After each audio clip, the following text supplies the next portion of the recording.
you wish things were different. I wish things were different.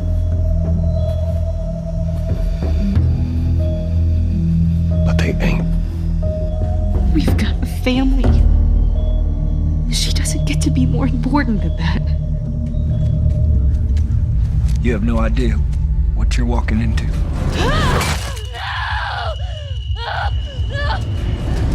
I want what you want, but not at any cost. You can't stop this.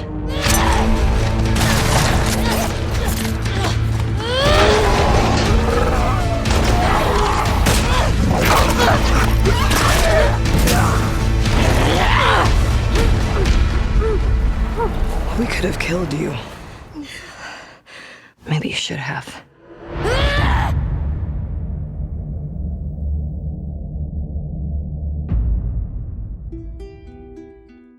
Hey everyone, it's Soul here, and welcome back to my YouTube channel. The Last of Us is undoubtedly a masterpiece in both the art of storytelling and the world of gaming. It brought narrative games to the forefront of the gaming industry with the emotional and moving story of Ellie and Joel. With its massive success, it came as no surprise to anyone that a sequel was then released 7 years after the first game. However, both casual players and diehard fans of the game were swiftly stunned at the bold direction that the story ended up taking. The decisions the writers and creators made caused a multitude of different reactions, ranging all the way from hate to love. Fans started to raise questions of, does this ruin the game? Does this ruin the series? Does this ruin the characters, the player's experience? Is it no longer a good game or series at all?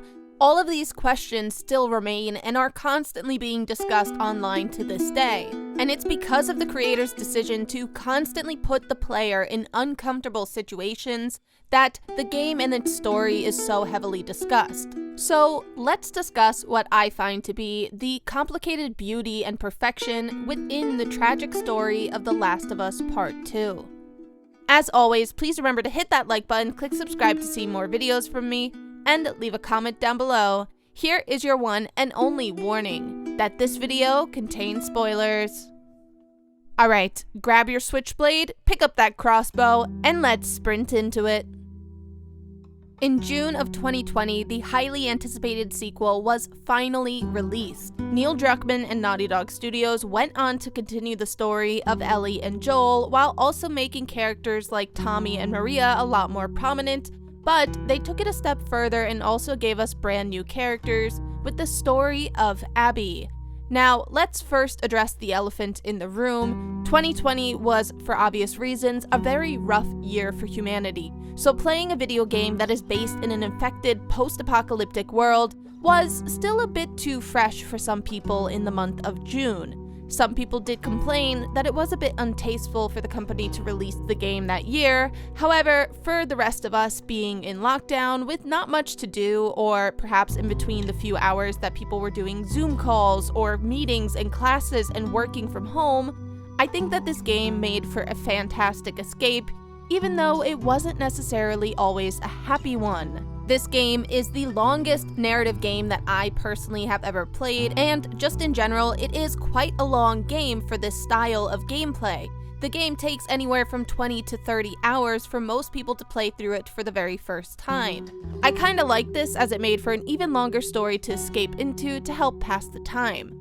With its updated graphics and mocap being advertised and these cinematic themes being amplified in their teasers, people couldn't wait to experience this game and this story. Yet, despite all of this, people stopped playing either temporarily or permanently after only about 2 hours into this game.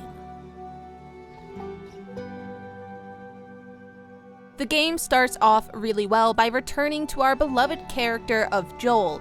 We witness him as he tells Tommy about his secret of killing the Fireflies in order to save Ellie, before they end up returning to the town of Jackson. Ellie and Joel are seen trying to figure out their father-daughter connection and dynamic now that they are settling into what is as close to a normal life that you could get in this infected world. We get this heartwarming scene where Joel sings Ellie a song.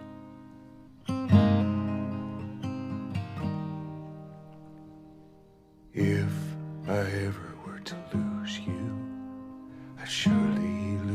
lose myself. Everything I have found here, I'm not found by myself. Try and sometimes you'll succeed to make this man of me. All my stolen missing parts, I've no need for any more. 'Cause I believe, and I believe 'cause I can see our future days, days of you and me.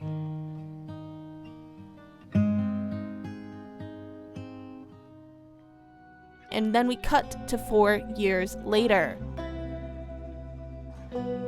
Playing as Ellie as she gets ready to go out for patrol, we as players get to see and explore the amazing city of Jackson. I just want to add a quick round of applause here because the visuals and the graphics as well as the audio is absolutely fantastic throughout this game. I absolutely love the sound of the crunching snow under Ellie's feet as we walk through this very picturesque town that just created a really nice warm welcome for the game that will soon sadly turn very cold. Yet, at this moment that we are walking around, we get snippets of the teen romance drama at the town's party the previous night before, as well as some implications of a pretty major conflict that occurred between Ellie and Joel, which causes Maria to say something to Ellie. Look, I don't know what's going on with you and Joel. Maria, Guy really cares about you. And I'm sure he didn't mean to. we're fine. Yeah? Yeah. Okay. Okay. Sorry to pry. We then get introduced to Dina, Ellie's crush, and the girl that she kissed the previous night, before the two of them are paired up and we see this shot of the whole patrol group going out for the day. The two of them stumble upon a group of infected as they go on their patrol route, and with lots of flirting back and forth and the help of a conveniently timed storm rolling in, the two end up taking shelter in a library, which also turns out to be a hidden greenhouse, and after discussing the previous night's events, the two of them end up confirming their feelings for each other before they end up acting on those feelings. You make me want to go back outside into that blizzard. Don't want to stopping you.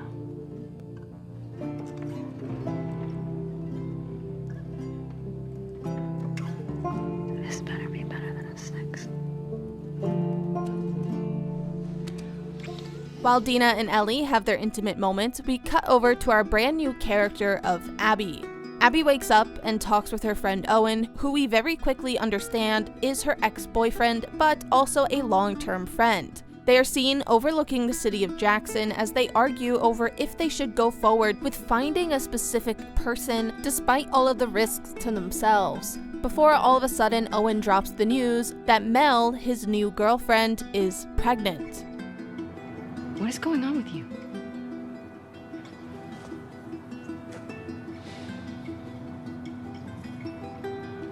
Mel's pregnant. Oh. Okay. It's not just that, though. Should I say congrats? When everyone else sees this, they're gonna want to turn back. We can convince him, right?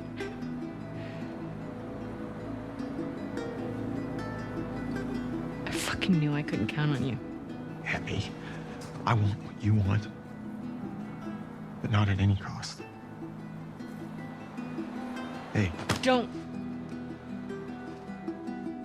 Abby, running off on her own, sneaks through unknown roads and sprints past the infected before she eventually finds herself overwhelmed and pinned down by them, before Joel and Tommy, who were out on patrol, save her just in the nick of time. With no way out, infected blocking the way to Jackson, and a giant horde of infected at the door, the three of them have to work together to escape before Abby suggests that they go and take shelter with her friends who are staying not too far away. Arriving at the house, the pair receive a very nice warm welcome before the room suddenly turns cold and eerie the second that Joel says his name. Out of nowhere, Abby suddenly shoots Joel in the leg, Tommy gets knocked out, and then Abby whacks Joel across the head with a golf club. Joel was apparently the group's target that Abby and Owen were discussing earlier on, and now, for the second time in the entire series, we as players see Joel as truly and entirely helpless. And just like it was the first time when he was impaled in the first game, our hope to save him now lies solely with Ellie. Hearing that Joel and Tommy never showed up to trade posts, Ellie and Dina, as well as their friend Jessie, split up to look for them. Ellie is the one arriving at the mansion house and hearing the sound of Joel being beaten by the golf club repeatedly echoing throughout the house. She finds her way down to the basement. Outnumbered and in shock at everything that's going on, Ellie is pinned down before Joel is brutally killed in front of her in this heartbreaking and gut-wrenching scene. This death and the loss of Joel is the event that turned so many people away from this game. Some people just could not get behind going forward with Ellie as our main character. Some people stopped playing the game altogether, and most people needed to take, at the very least, a few minutes pause to recover from the events that just unfolded. It's very hard to switch main characters in any story. It's an issue that so many TV shows and films have faced, and sometimes it works wonderfully, but other times it doesn't. I personally think that this decision to have Joel die and to continue the game as Ellie, it does work, but I think it only works well in hindsight. When I went back to replay the first game for my discussion, I specifically went into it looking for Ellie's character. I wanted to see if her developments were strong enough to sort of garner her becoming the main character. And I do think that it does work when you go through it like that. If you are searching for Ellie's characterization a lot more, the sudden sequence of her becoming the main character works really well.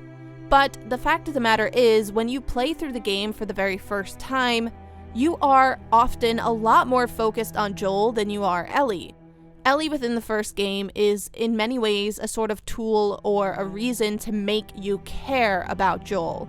Yes, she is the deuteragonist and she has her own developments and character arc throughout the story, but you mainly witness how she affects Joel, a lot more apparent than how Joel affects Ellie. That development and transition is a lot more subtle than Joel's development throughout the entire game. And I think that it's this subtlety in Ellie's character that created and caused this giant disconnect that so many people felt when they suddenly have to play as solely Ellie instead of being able to play as both Joel and Ellie in this second game. And while I know not every single person struggled to make the jump from Joel as the main character to Ellie, the majority of people did seem to struggle, and because of that, I think it's a pretty safe bet to say that the transition of the main characters really only works best in hindsight. You need to sort of have the memory and knowledge that Ellie is going to be the main character when you play through the first game in order to fully see her entire story and entire characterization at its full extent.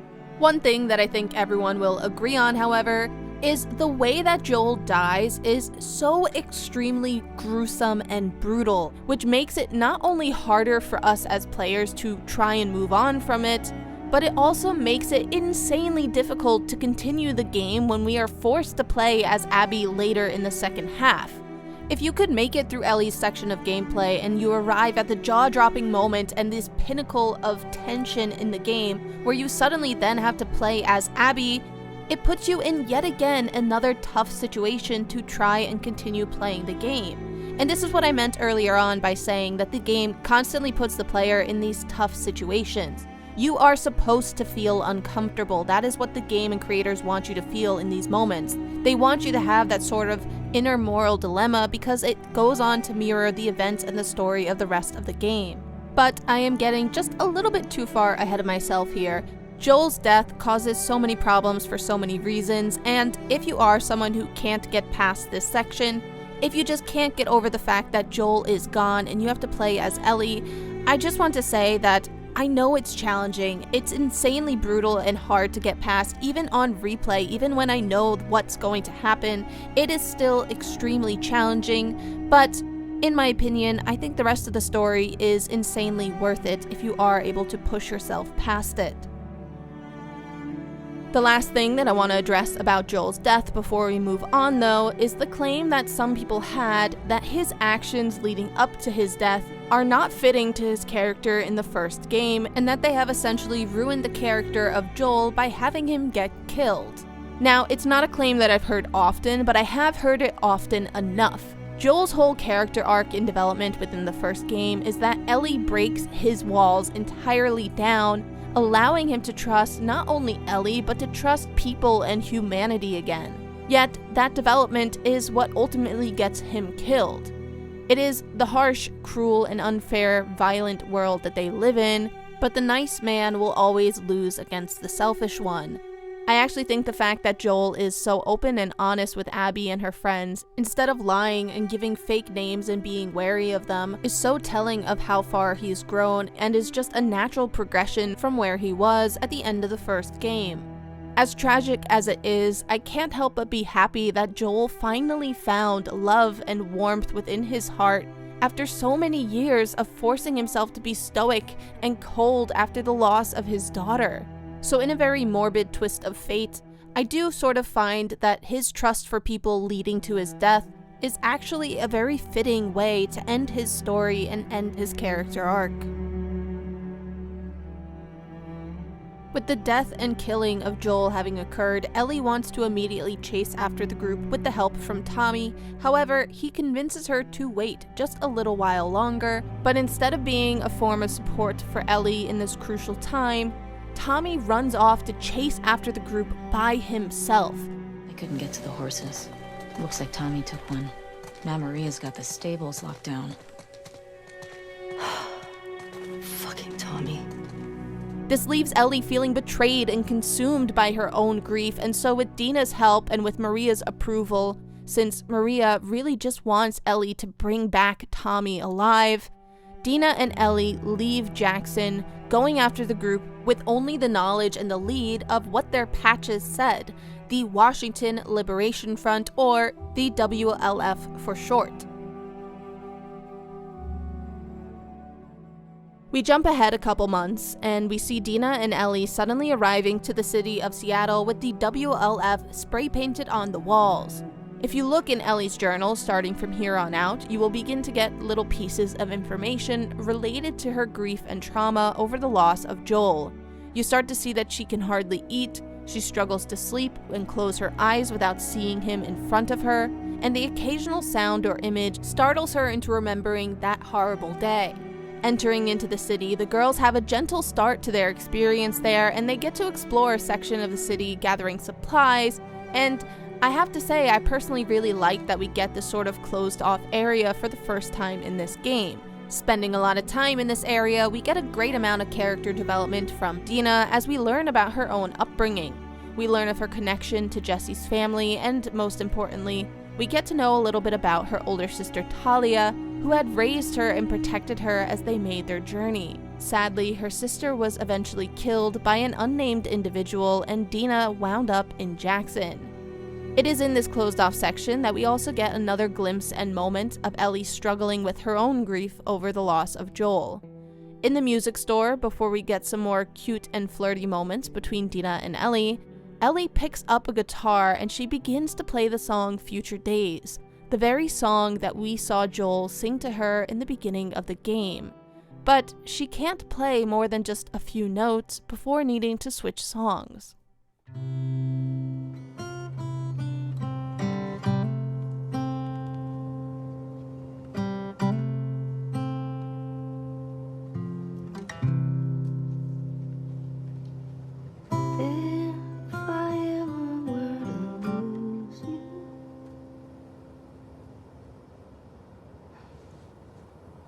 What was that?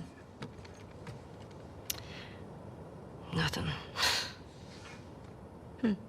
Well, nothing sure sounds nice. The tie to Joel that music has for Ellie, and in particular this song has, is so incredibly strong, and we see it get repeated throughout the entire game. After some time in this area and all of the cute couple moments, the girls find their way to a hotel where they end up finding dead WLF soldiers who have clearly been tortured for information.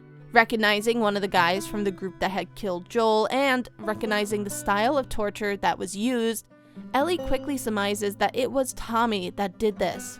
And so they push forward despite Dina's brief moment of surprise at Tommy's actions to these tortured victims.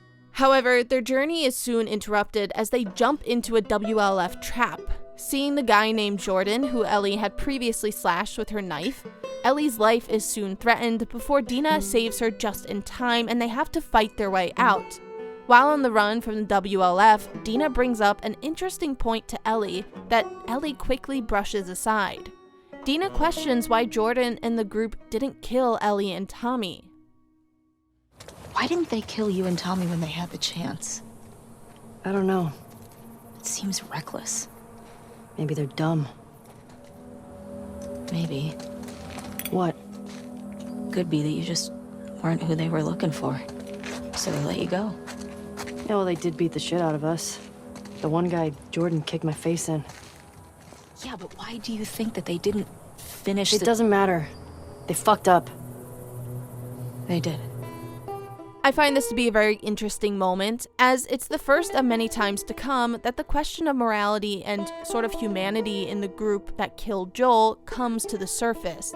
But Ellie, strong on her desire for revenge, doesn't even pause to think that they are human. She just says that it was their mistake. Dina then goes on to raise questions about Joel himself. Why did this group target him so badly? Why were they after him so strongly? And Ellie just admits that Joel has crossed some bad people. Any of this jogging memories of stuff Joel said about his past? Nothing new. What are the chances he did stuff that you don't know about? High. He wasn't very big on sharing. I wonder what Tommy's making of all this. He'd probably know more about all the people Joel crossed. It's a small moment of Ellie sort of briefly acknowledging that these people's actions might actually be justified. I love Dina slowly questioning Ellie in this moment because it certainly explains Dina's own development into someone who does not want any ounce of revenge later on, but it also showcases Ellie's persistence for that revenge. She knows that Joel has probably wronged these people, she just doesn't care. Having gone through Jordan's stuff before they had escaped, they make their way towards Jordan's girlfriend Leah, who is posted up at the TV station. While on their way there, they're seen dodging and fighting WLF, infected, and Dina and Ellie get quite a few glimpses of the civil war that had occurred in Seattle as the WLF overtook Fedra. We then have a brief moment where Dina gets sick when they find Tommy's dead horse, but they do eventually make it to the TV station where they find a much more gruesome scene than Tommy's dead and mangled horse that was outside earlier. The bodies of the WLF soldiers are strung up with their stomachs sliced open and guts hanging out. Strange markings and symbols line the walls, and having heard of another group called the Scars during their encounters with the WLF soldiers previously, as well as seeing this imagery elsewhere throughout the city, the pair put two and two together that these Scars must have done this. It's a crazy introduction to this third group of people that we will come to know in the game. They are certainly being depicted based on this initial introduction as the most evil and sinister of these groups so far due to their extreme and grotesque killings. They find Leah dead upstairs, and so they take the photos that she has of the group and friends that went to Jackson before they have to yet again fight and escape the WLF soldiers. They find their way into the tunnels and into the old subways as they try to escape, where they encounter a brand new type of infected called the Shambler. In a moment of chaos, as they run from infected, the train collapses in the decaying tunnels around them, and Ellie's mask breaks. Dina immediately jumps into action, ready to save Ellie and take off her own mask, but this leaves Ellie the only option to tell Dina about her immunity. Ellie, your mask! Here, we can share mine. No! Don't do it! Stop! Ellie, stop! Ellie, stop! What? No! Ellie, no! Stop! I'm not infected. I'm immune. I'm not coughing, do you see? Fuck. Dina. Shit. Can you run? Yeah. Yes. Let's fucking go! Go! Running and escaping the subway, Ellie has to help Dina as her strength falters, and they eventually end up hiding out in this grand theater. Dina is in disbelief and shock at Ellie's immunity, and she tries to process this information as Ellie opens up to her about being bitten. But then, Dina drops shocking information. Ellie.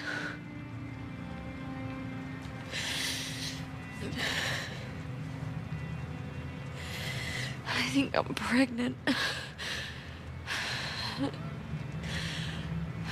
What? Don't worry, it's not yours. What are we supposed to do now? Nothing. I just need to rest for a second. Are you fucking kidding me? How long have you known? I was late a few weeks ago. A few weeks? We could have still turned back. I didn't know. I wasn't sure, okay? I didn't want to be a burden. Well, you're a burden now, aren't you?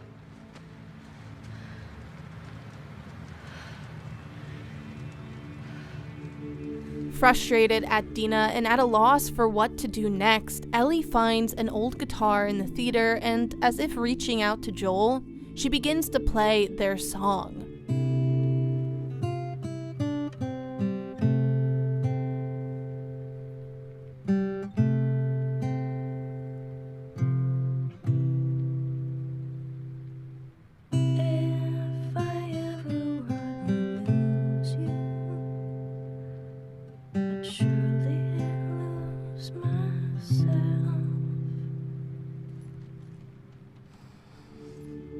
And then we suddenly cut to a flashback from 3 years earlier.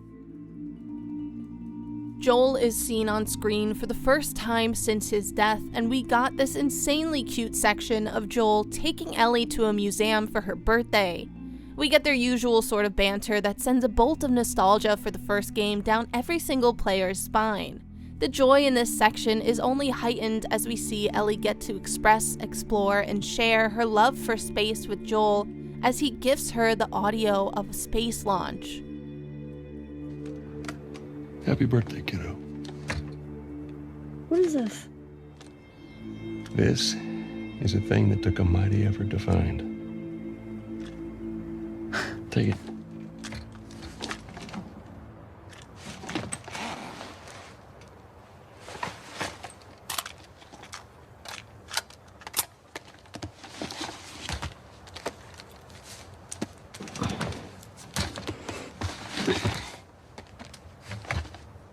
Close your eyes. It'll be worth it. Okay.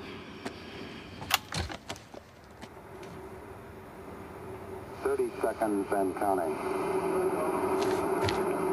Astronauts report it feels good. T-minus 25 seconds. This is what we all wanted. We wanted to see these two characters growing their father-daughter connection, to see the two of them truly happy, living life to the fullest, and most importantly, living life together.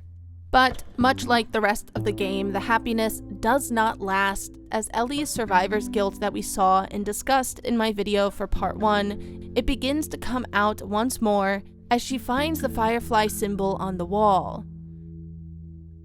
Her guilt for her immunity seems to come rushing back to her in this moment, and her savior complex seems to hit her like a truck as we see an instant mood change from her and from Joel as well. He quickly tries to do his usual tactic of sweeping it all under the rug before Ellie wakes up in day 2 of Seattle.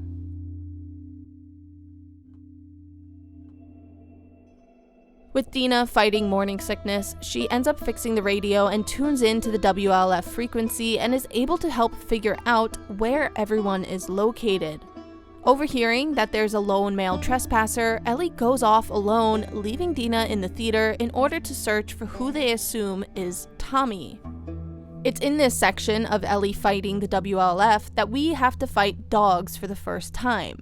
The WLF have been training and using dogs to help fight scars, and so you as Ellie are faced with killing the dogs in order to be able to then have the flexibility and freedom to search the area for supplies, notes, clues, or you could just try and sneak by them without killing them. This is actually the exact same option that you have for much of the gameplay in general with this game, either sneak by or be violent and attack.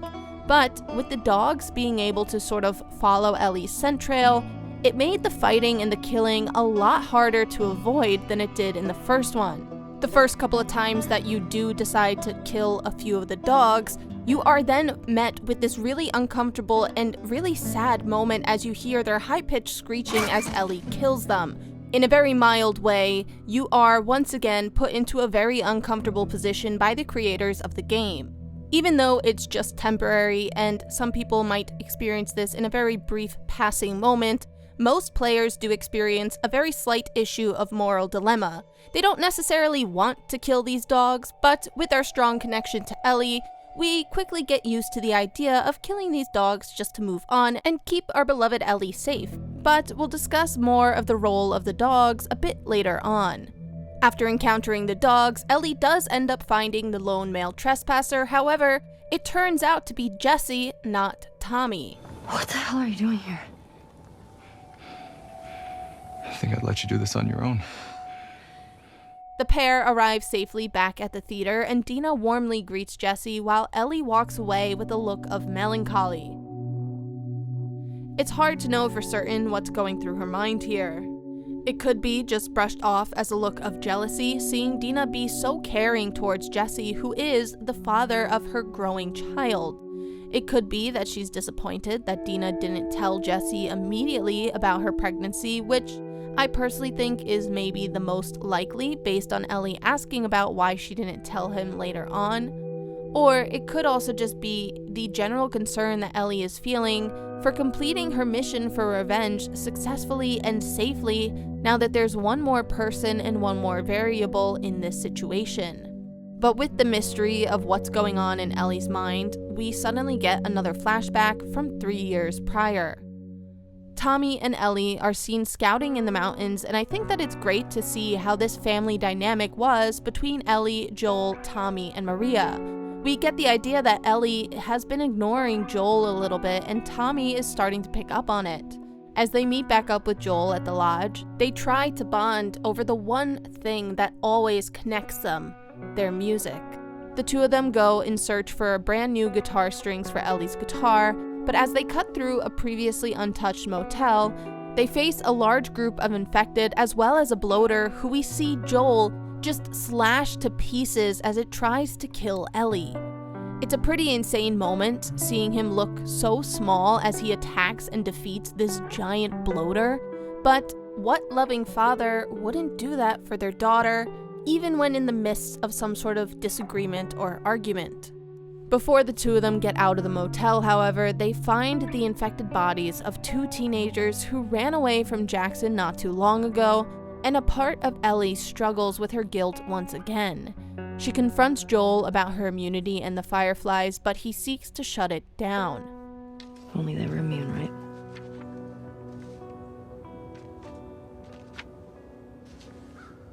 Well, let's go get Tommy and we can get these bodies back to Jackson. Yeah. After you took me out of the Firefly hospital, you said there were dozens of people like me.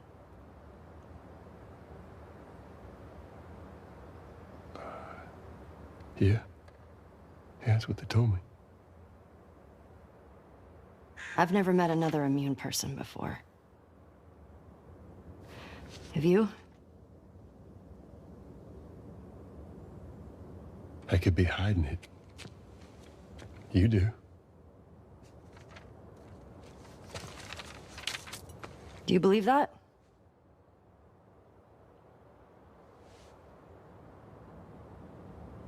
Is now really the time for this? We traveled across the entire country to bring me to the Fireflies. I had so many questions for them. Why did you pull me out of there while I was still unconscious? Because I let them run their tests. And when I saw that they were useless, I got us out of there. How do you know they were useless? Maybe if you just would have given them more time, they could have figured something out. There was no cure. There's nothing that could help these people or anybody else. I know you wish things were different. I wish things were different. But they ain't.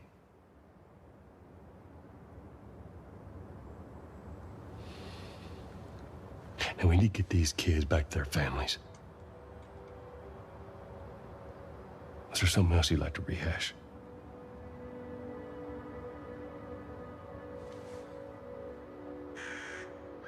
No. Good. Come on.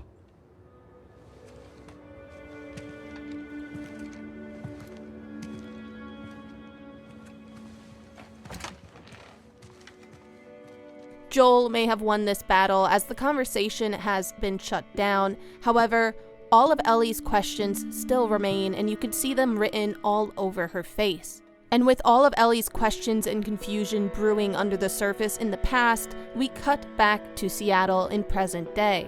Having found a new lead on the radio to Nora at the hospital, Ellie prepares to leave immediately despite Dina's disappointment in her urgency and her insistence to go out alone. And Ellie's response to Dina here, it gave me the feeling of deja vu. We know her location. Maybe Tommy does too.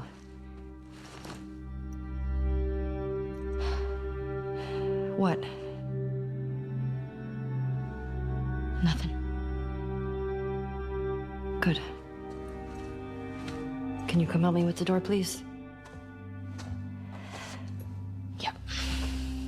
There's something so chilling about the line and the tone in her voice. She's quick to shut down Dina's concerns, and it so strongly reminded me of Joel in the first game.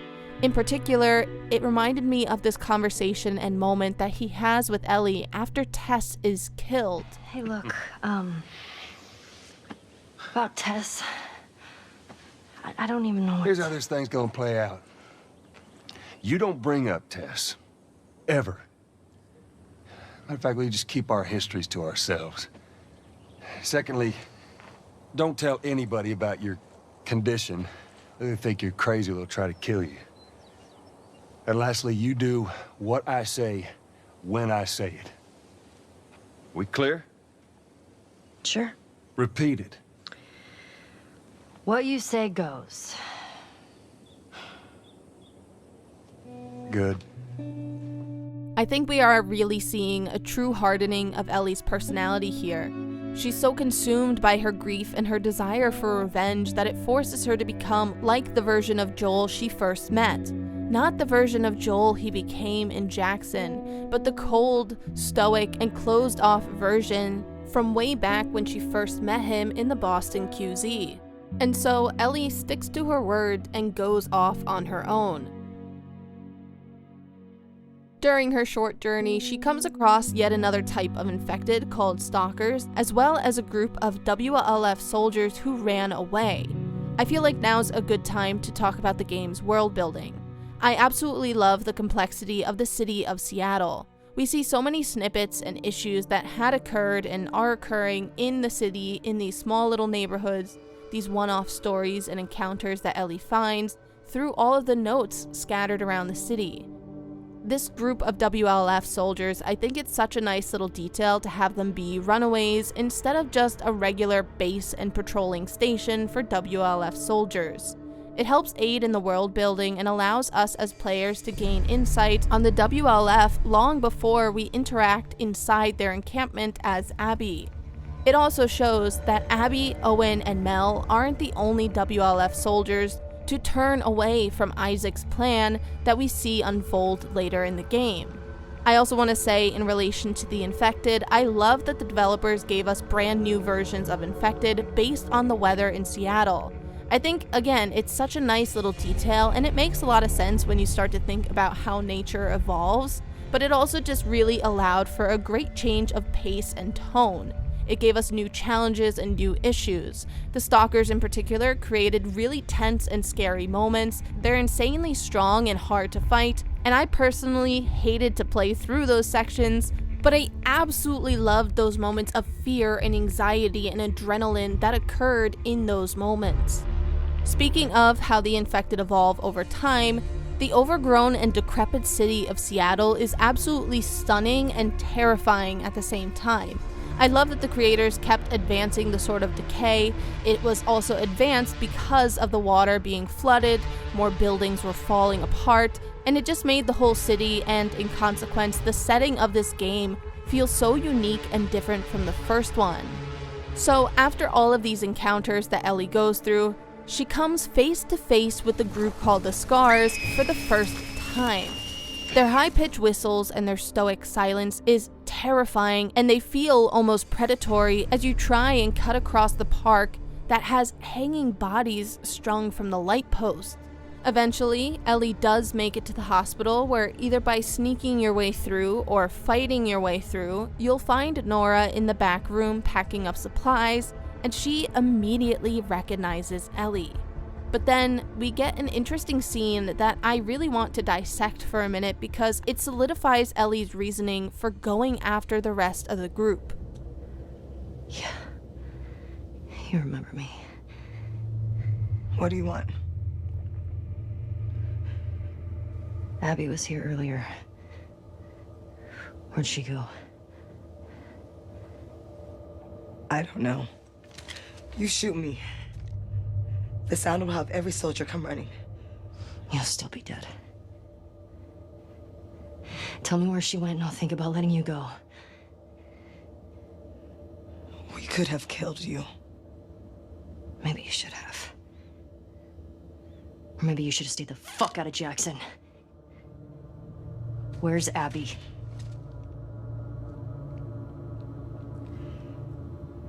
You still hear his screams?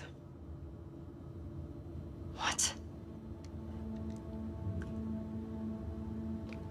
I hear them every night. Yeah. Yeah, that little bitch got what he deserved. You fucking... That brief moment and shift in Ellie's face as Nora mentions Joel's screams. It's as if Ellie is in disbelief that someone else could possibly still be haunted by the event just like she is.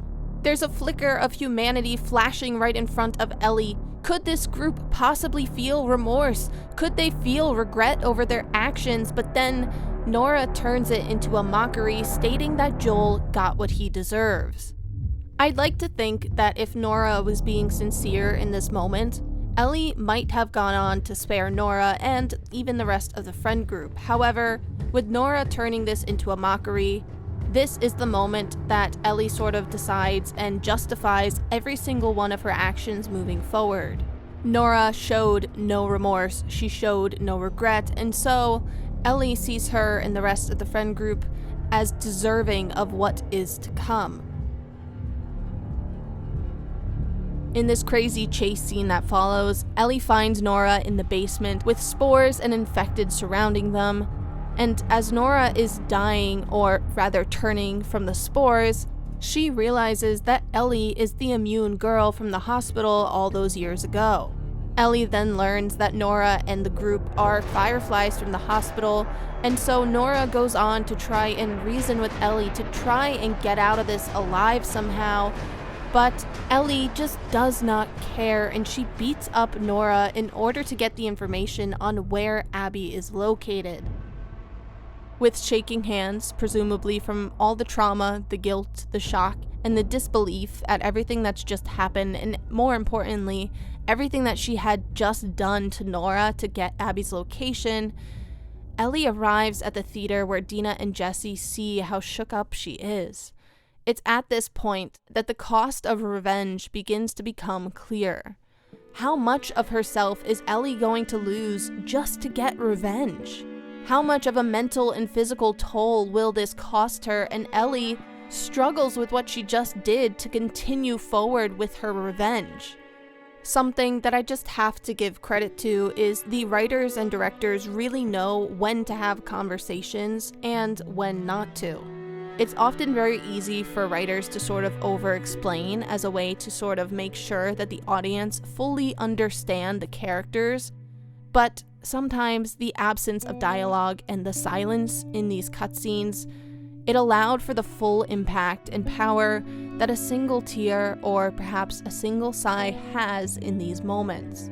The weight of these scenes as Ellie is clearly struggling emotionally and watching her try and process everything that has just happened, everything that she has done is so tragically well written and timed, and it's so perfectly framed here as well because we get to see Dina's true and raw reaction to what Ellie has just done. We see her brief look up and down as there's a slight wave of disappointment crossing her face before she then sort of masks it and jumps in to comfort Ellie.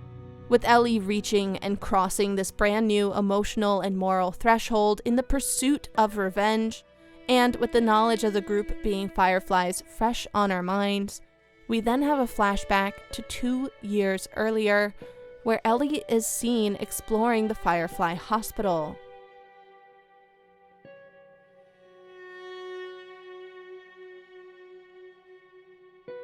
Finding a tape recorder, all of the information that Joel told her is revealed to be a lie, and Joel, having been worried for Ellie's safety and life as she ran away, comes rushing up, and he is so relieved to see her alive that he gives her the biggest hug while she just stands there numb, before she gives him one last chance to tell her the truth. You talk to me. You don't just leave me a goddamn note.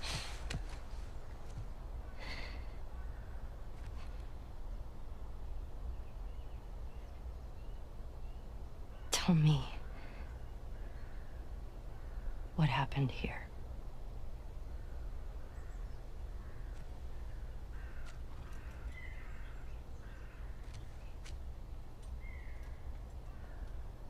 If you lie to me one more time,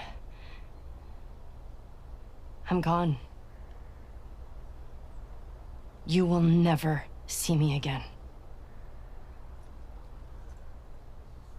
But if you tell me the truth,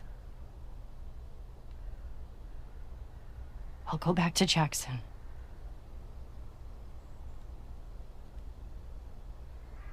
No matter what it is.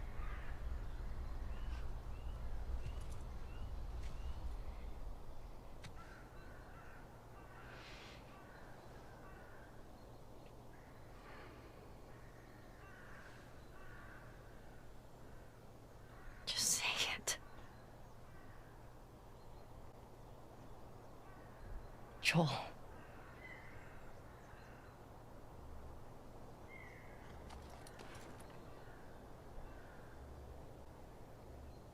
Making a vaccine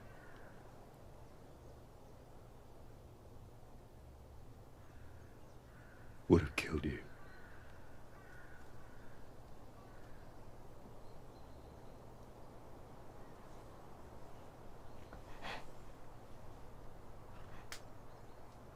So I stopped them.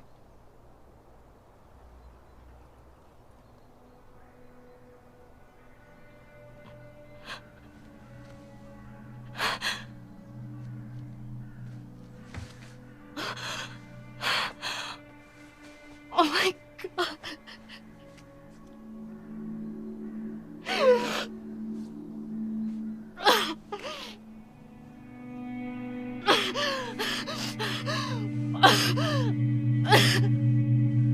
Don't you fucking touch me!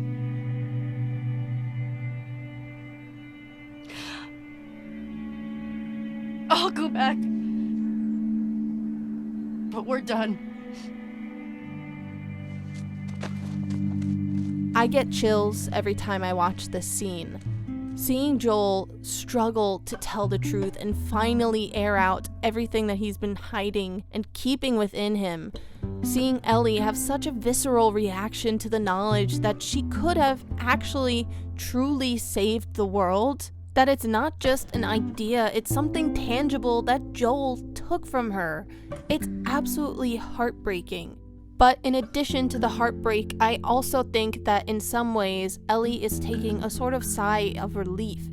I think that the question of her survivor's guilt and her struggles to come to terms with her own immunity, it obviously stems from the fact that she in some ways feels that she failed the world by being immune and not being able to do something. She wasn't able to make a cure back then, but questions of could I have done it? Would I have been able to be successful? Would the vaccine have actually worked? Definitely crept in from time to time. And I think those what if, could I type of questions were starting to consume Ellie's mind.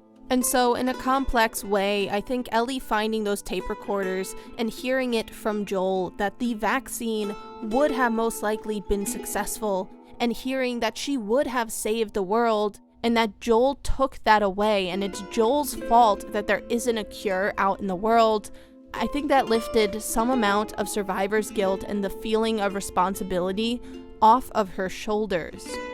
Seeing her walk away from Joel, saying that they're done after we as players know how much Ellie means to Joel, is so incredibly painful. We've been with these characters for every single key moment in their journey, and yet their reactions and their decisions are so well written, but the pain is still there. We as players now know that this is the main conflict that leads Ellie and Joel to whatever altercation ends up happening the night before he dies back in Jackson. With this heartbreaking scene ending very swiftly, we wake up back in Seattle at the start of day 3.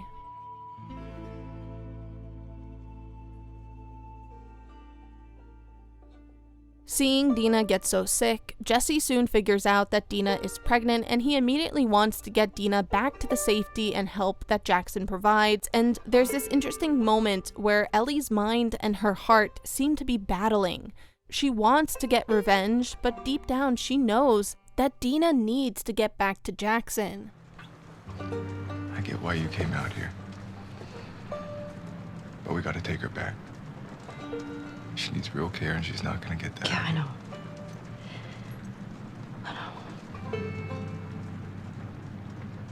But I can't just leave Tommy.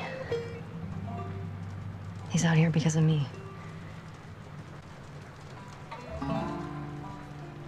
Maybe you could take her back. She's not gonna leave without you.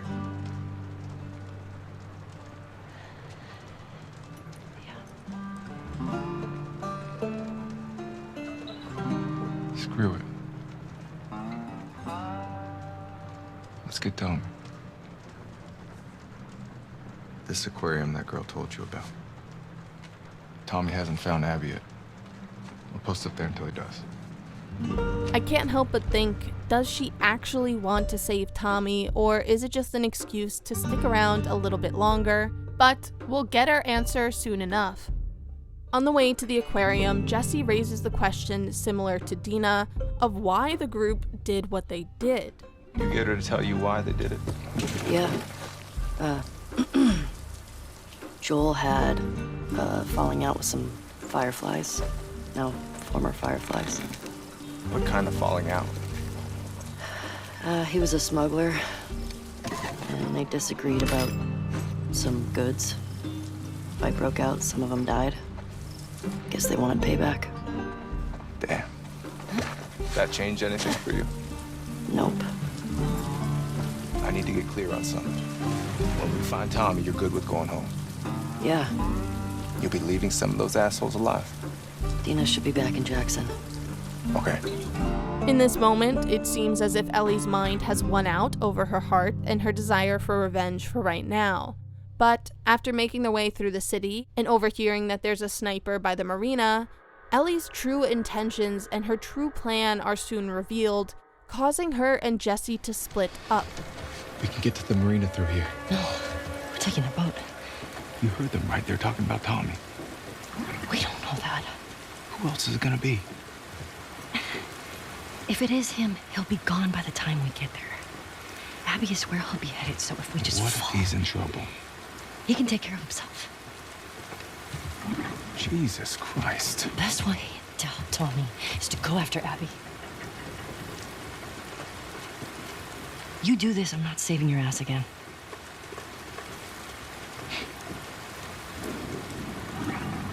I really hope you make it. I love the word choices here. It's go after Abby and not wait for Tommy to show up at Abby's like it was earlier.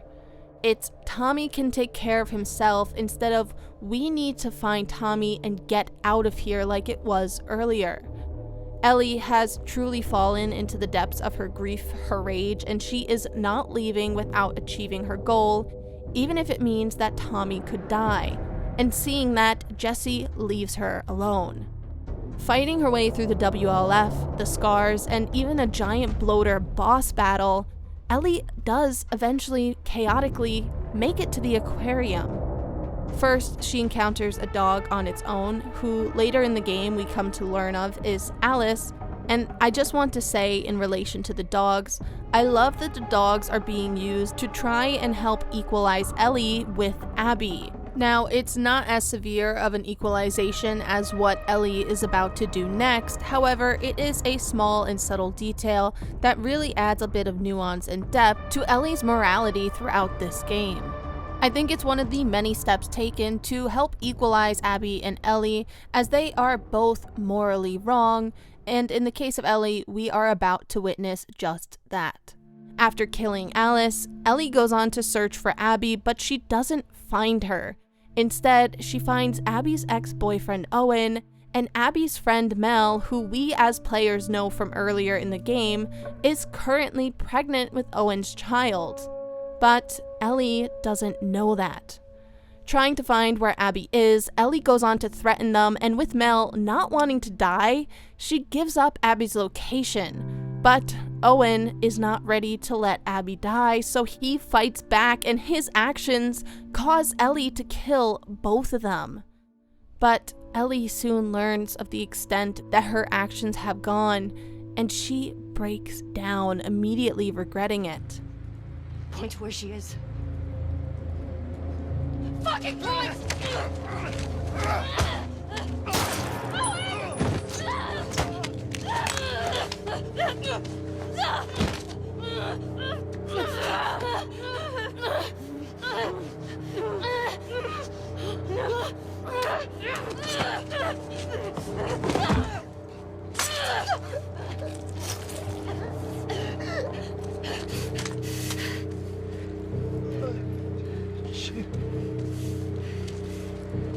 Tell me where Abby is.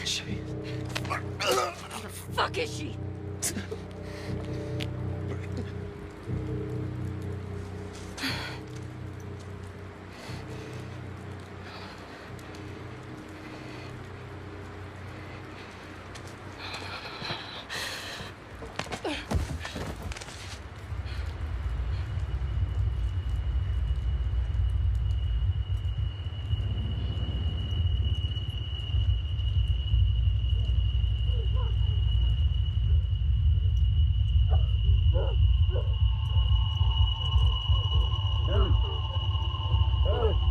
Whoa.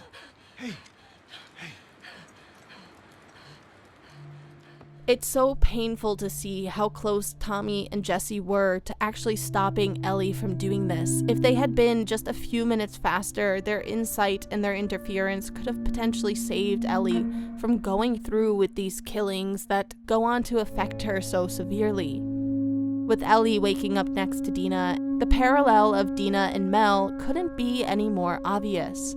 But as Tommy and Jesse convince Ellie that it's time to pack up and leave Seattle for good, and Ellie actually seems truthful and ready to leave in this moment, that's when Abby suddenly attacks them and kills Jesse instantly. In this tense moment of confrontation, Ellie is willing to sacrifice herself to save Tommy and to save Dina, and it's at this very moment that we cut to Abby's side of the story. Now, as I said earlier, this is yet another uncomfortable moment that the writers and creators are putting you in. They are forcing you to play and experience the trauma and tragedies within Abby's own life, and it's insanely hard to go on to play and sympathize with Abby as a character when we, at this point, currently despise her. But I do think that the creators were successful in their mission. I already mentioned how there's some similarities between Ellie and Abby and how the creators and writers tried to get them to sort of equalize amongst each other, and I think the way that they really help elevate Abby's story and character is through their decision to sort of have her story mirror that of Joel's. She loses a family member, in this case her father, whereas Joel lost his daughter. Both are willing to do whatever necessary to sort of meet and exceed their goals in life.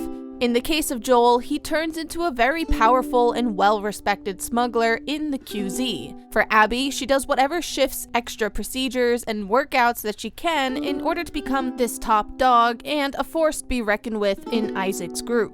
Joel, as we know, goes on to meet Ellie, who ends up breaking down all of his walls and allowing him to trust people once again, while Abby has a similar experience and encounter with Yara and Lev, as we will soon discuss. We get to go on this journey with Abby as we see her relationship with her father, who was the surgeon that Joel ended up killing in Salt Lake City. We see her sort of awkwardly flirting with Owen before we end up seeing the aftermath of Joel's actions at the hospital. We see Abby breaking down in Owen's arms at the sight of her dead father before we end up cutting to her standing over Joel the day that she kills him. We see the chaos and the argument that occurs before the group as they debate on what to do with Ellie and Tommy. We see that Mel, Manny, and Jordan, they all think that they should kill Ellie and Tommy, while Owen stands his ground, stating that they're no better than Joel if they go forward with killing Ellie and Tommy. And Abby ends up agreeing with Owen, and so the group, after a very tense situation, do end up sparing them, as we know. We killed them. We're no better than he was. They didn't do anything wrong. Yeah, look at my face. Fuck your face. You should have been guarding the upstairs like I told you to. Move! Back up. Calm down. Or what? Back the fuck up! Calm down! Jordan! You gonna shoot me? Stop! We're done. This is it, the sort of big morality moment. Abby and Owen have their limitations in place, and Owen really pushes to make sure that they just take their revenge, nothing more and nothing less. We get the answer to Dina's question that she had asked earlier on, finally revealed to us, and it's all boiled down to the fact that Owen stood his ground, that Ellie and Tommy both survived. With that knowledge in our minds, we then cut to Abby on her Seattle day one. At the same time and the same day that Ellie and Dina are arriving at the gate, Abby wakes up at the WLF base, which is located at the football stadium. We see her interactions amongst the community, with friends, we see her playing with the dogs that we as players have most likely already killed by now, and with her roommate Manny. Now, there's a lot of similarities in this section to when Ellie was walking around with Jesse back in Jackson. I mean, we even get a sort of patrol going wrong moment. Now, it's on this patrol that we end up learning both Mel and Abby haven't spoken to each other since Jackson. The two girls awkwardly try to make conversation, and they do start to become slightly successful in this, as Mel begins to open up to Abby about Owen acting weird. What did you mean about me and Owen? I haven't seen him in like 2 weeks. Keeps picking up open assignments. Has he talked to you? Did he say anything? Or? No, we're still not. I mean, I seen him in the mess hall, but we walk around each other. Jackson shook me. You know, I wouldn't read too much into it. She opens up a little bit about her concerns, and maybe, just maybe, we could see that these two people could maybe become friends again one day down the line. With comments being raised throughout this entire section as they walk through the base of the treaty with the scars being broken, as if on cue, the trio suddenly get ambushed by the scars. This forces them into a fight, and they have to find a different way back to base. We get a clear look at how this group, while similar to Jackson in its initial setup, is insanely different in the sense that they are always faced with these sort of skirmishes. They are a group that doesn't seem to ever catch a long break from this fighting. It's an endless cycle of violence and fighting and skirmishes that they all know too well and are forced to live in the city of Seattle. Once they get back to base, something seems to be brewing as they make their way around the crowded base. They end up bumping into Nora, who shows them the vast number of deceased soldiers before she shows them Danny's body. She informs them that Owen is missing after going on a sweep with Danny. Concerned for their friend's well-being, Abby brings it up when meeting with Isaac, who instead goes on to tell them that Owen is the one that shot Danny in order to save a random Scar's life. We also learn in this moment that Isaac is planning to bring a massive invasion force to the island of the Scars in order to wipe out as many of them as possible. He wants to end this war, and this is his plan to do so. I just want to add here that Isaac's introduction is a very subtle but menacing first image. I mean, the first time we meet him, the first visual we get, we see him getting interrupted in the middle of torturing a Scar in this dark and eerily lit room. Now, based on the conversation that does end up following after Isaac leaves the room, we quickly gather that he's not someone to be messed with. But despite this warning and reminder, Abby decides that she is going after Owen no matter what, and with that, we get a flashback to 3 years earlier. We see Abby and Owen having fun, goofing around and flirting as they talk of settling into their new lives at the WLF. Making their way into an abandoned aquarium, we quickly get a lot of crucial information about these characters. We start to see just how differently these two people are, and most importantly, how differently they view the world and their situation. This difference comes to light as they find a note about some kids running off to join the Scars. His kids ran off to join the Scars. Jeez. Well, on the bright side, I found these keys. What is wrong with you? He's a skeleton. He doesn't need them. I just don't understand how anybody willingly joins the Scars. Why not? Because they're an insane cult. That's why. Well, in the QZs, people would refer to the Fireflies as terrorists. Fanatics. We were naive. We weren't fanatical. We blew up checkpoints and assassinated soldiers. It's not the same. I'm just saying... Don't say shit like that at the stadium, okay? Okay, all right.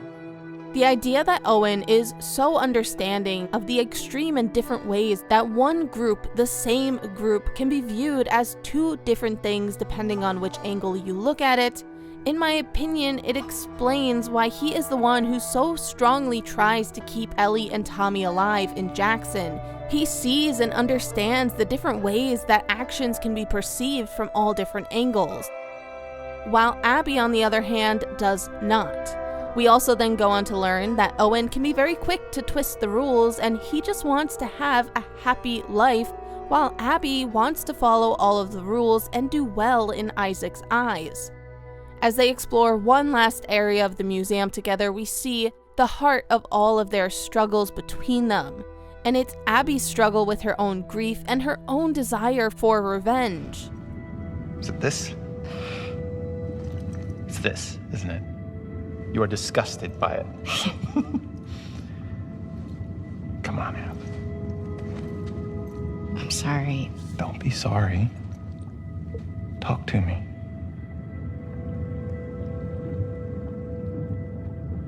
I know all the leads have dried up, but Joel's still out there, you know? I know.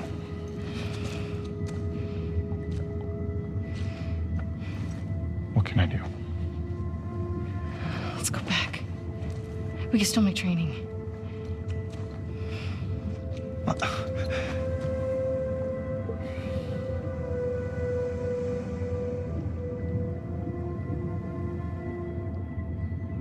You go ahead. What about you? I'm gonna hang out with the SEALs for a little while.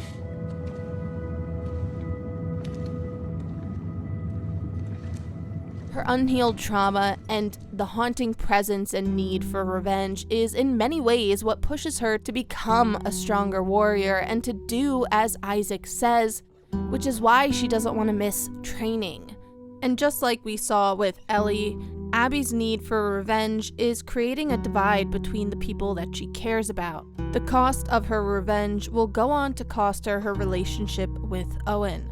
I want to just add that the writing in Abby's section as a whole is really precise and nicely done. In particular, I find the pacing to be very quick, and it makes it sort of harder to turn away from her story. We don't really have a connection to Abby. If anything, most people still at this point despise her because of what she did to Joel. So the fact that they are able to portray her and Owen's relationship so quickly and effectively, I think it's really nicely done.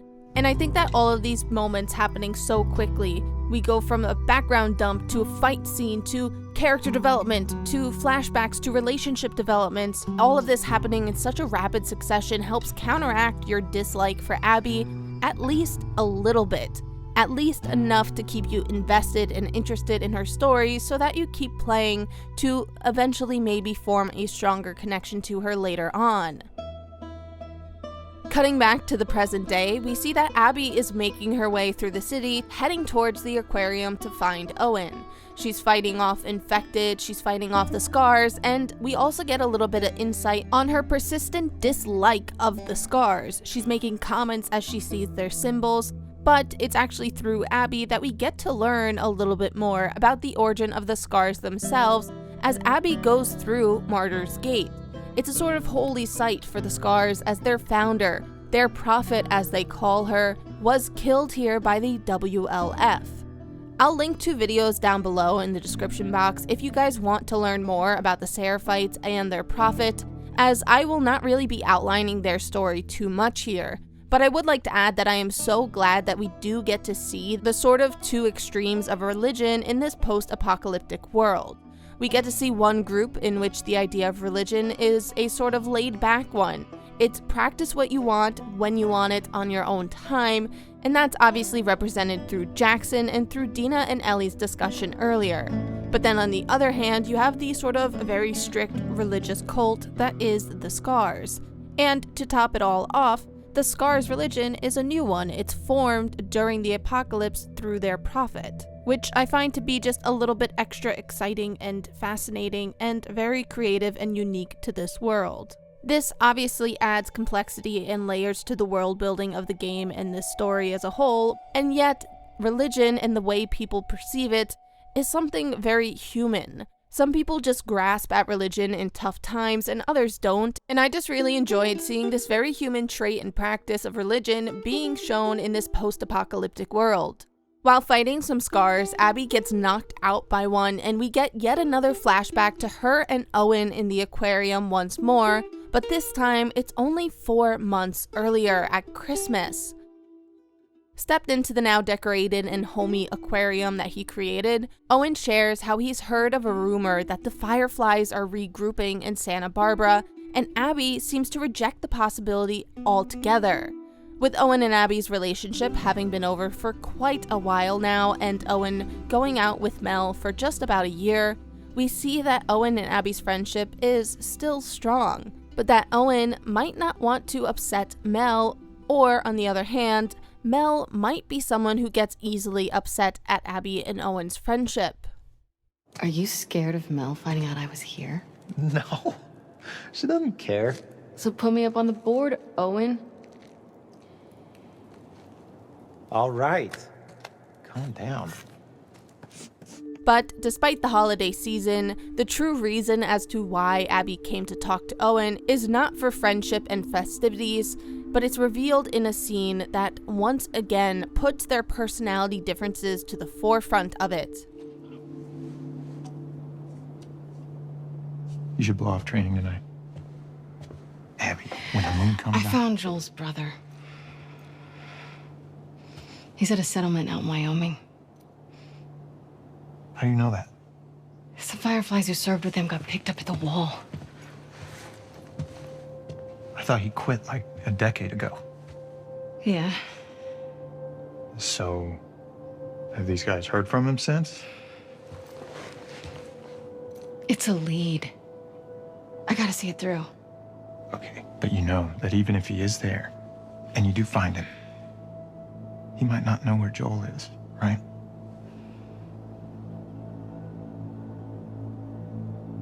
Did you tell the others? Everyone's on board. Mel included. We can leave next week. Isaac's never gonna let that many people go off base. He already did. Bullshit. Who's more about justice than Isaac? He knows what Joel's done.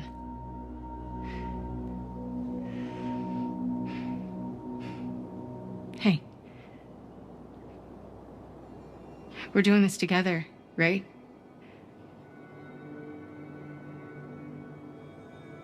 Of course.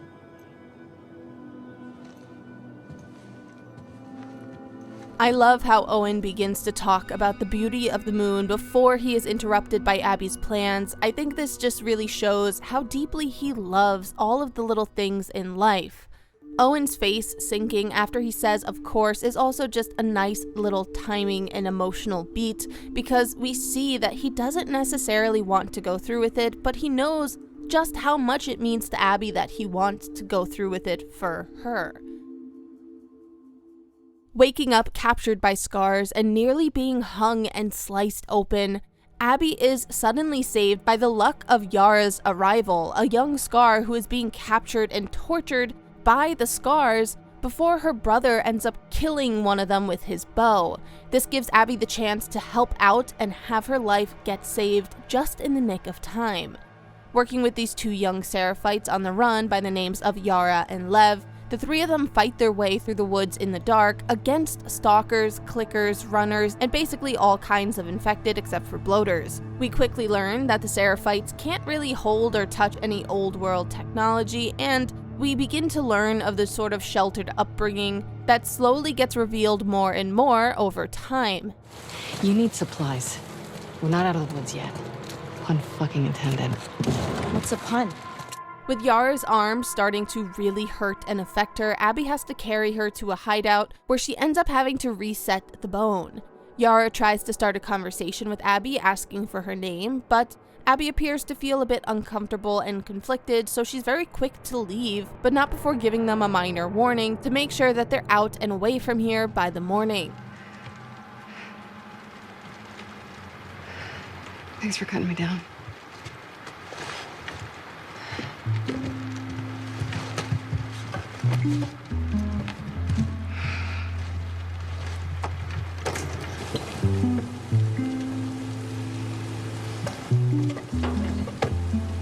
This area gets a lot of traffic. Whatever shape she's in, we need to get out of here by tomorrow. We'll be fine.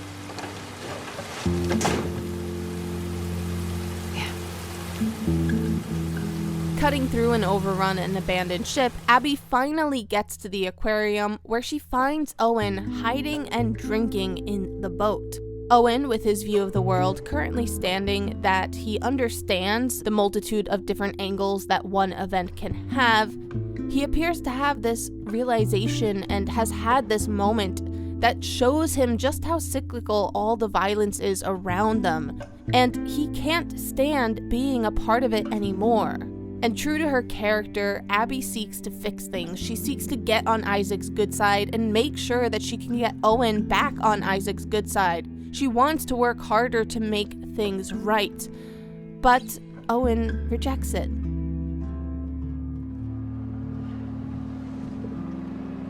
We were cleaning out a small camp. It's just a couple scars, and I hit this one on the head. Hard. And he goes down, and his weapon's right there. And he doesn't go for it.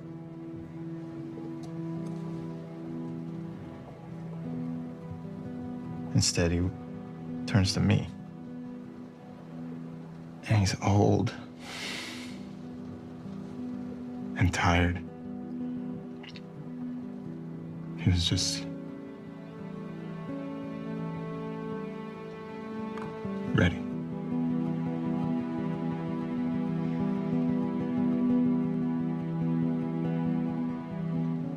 kill a lot of scars.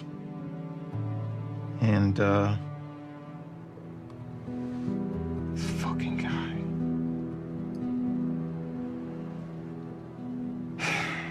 I couldn't do it. Of course, Danny gets in my fucking face about it.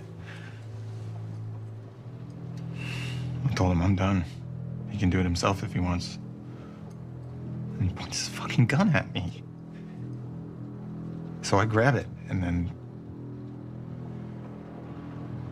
At first, I didn't even know which one of us was shot.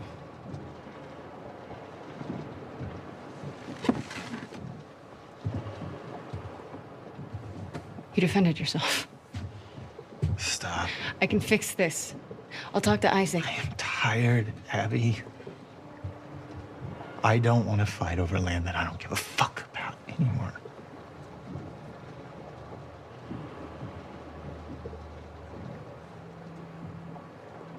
I'm going to Santa Barbara.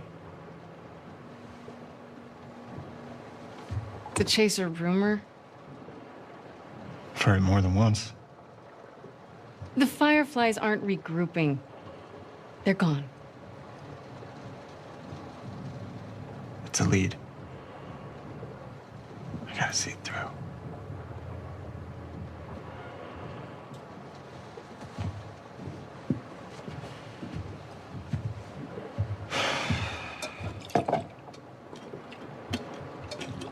What about Mel?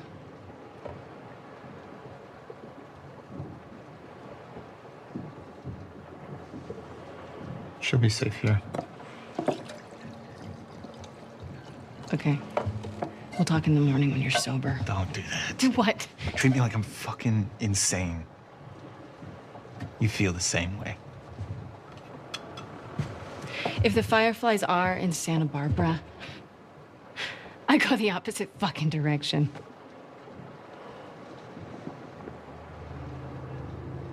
What? Nothing. Sorry I grew up. You should try it. Oh yeah? How do I do that, Abby? Should I go find the people that killed my family? Cut into them? I could torture them until they're crying, you know?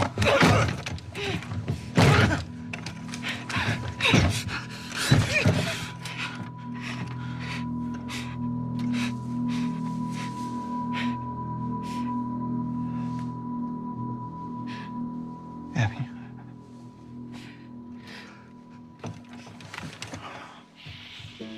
It's an interesting moment in Abby's character development because even though she's saying that she wants to go back to Isaac, her usual sort of will to push back against Owen's words is no longer there because it was all driven by revenge, and now she has gotten her revenge. She doesn't have the same desire to sort of go back to training as she used to because she already killed Joel.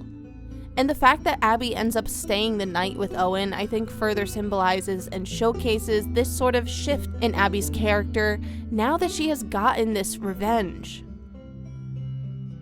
Abby having what we presume to be her usual nightmare of revisiting the hospital where her father was killed, she opens the door at the end of the hall expecting to see her father, and yet, instead we see Yara and Lev hanging from a tree. And waking with a start, she immediately knows that she needs to go back and help these kids.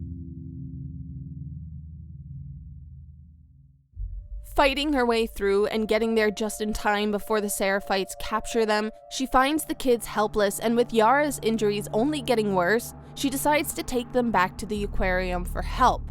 But instead of it being Owen, she's confronted by Mel with Owen in a very tense confrontation made worse by Alice the dog's presence. Abby quickly tries to explain that the kids saved her life and now she wants to save Yara's, and Mel, being a medic, quickly inspects the arm, stating that it needs to come off, but she needs certain supplies. So Lev decides that he'll help Abby sneak through the Seraphite bridges in order to get to the hospital as quickly as possible. But not before Owen ends up confronting Abby at the door about last night, to which Abby quickly shuts it down, and with this sort of harsh tone, she seems to be saying to Owen for him to do the right thing, for him to stick with Mel. But she doesn't necessarily come right out and say those words. Look, she just showed up. Okay. I don't think she knows about last night. I don't care about last night. Well, I do. And so with Abby and Lev on their own going towards the hospital, they have to work together, and they begin to bond for the first time by sharing and teaching each other different information. Lev talks a little bit about the Seraphites as Abby begins to see their bases and learns a little more about them. It doesn't take long, however, for her to overhear the Seraphites calling Lev Lily, to which Lev doesn't want to explain, at least not yet. Did you hear what they called me? Yeah. Do you want to ask me about it? Do you want me to ask you about it? No. Okay. After all of this bonding between the two of them, and Abby both conquering her fear of heights and sort of failing at it at the same time, the two of them end up in what appears to me anyway as a literal nightmare of infected. The stalkers appear to grow into the walls, only becoming active when you walk by them. It sends shivers up and down my spine every single time. Eventually, however, they find and make their way to the hospital, where Abby thinks everything will be smooth sailing from here on out, but instead, she is swiftly handcuffed by the WLF since Isaac had reported her as AWOL. But Nora, being loyal to her friend, frees Abby and informs her that Isaac is interrogating their entire friend group after she ran off. Isaac is certainly becoming a bit more of a threat in the back of the player's mind from here on out. With most supplies already being shipped, Abby is forced to search the basement levels for the needed equipment, and while the supplies are certainly plentiful, as Nora puts it, this area is ground zero for infected, which causes a lot of problems for Abby. We go on to have what is essentially one of the biggest boss battles in this game, with an infected variant called the Rat King. It's a misshapen collection of multiple infected, all formed and mutilated together, that you as Abby have to kill in order to escape.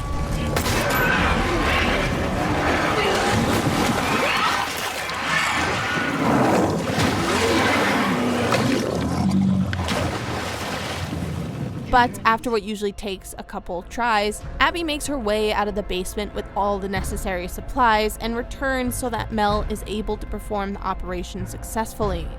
Owen and Abby then go on to share this very brief conversation. Well done. You can go see her now if you want. Is she gonna be okay? Yeah, actually. Hey.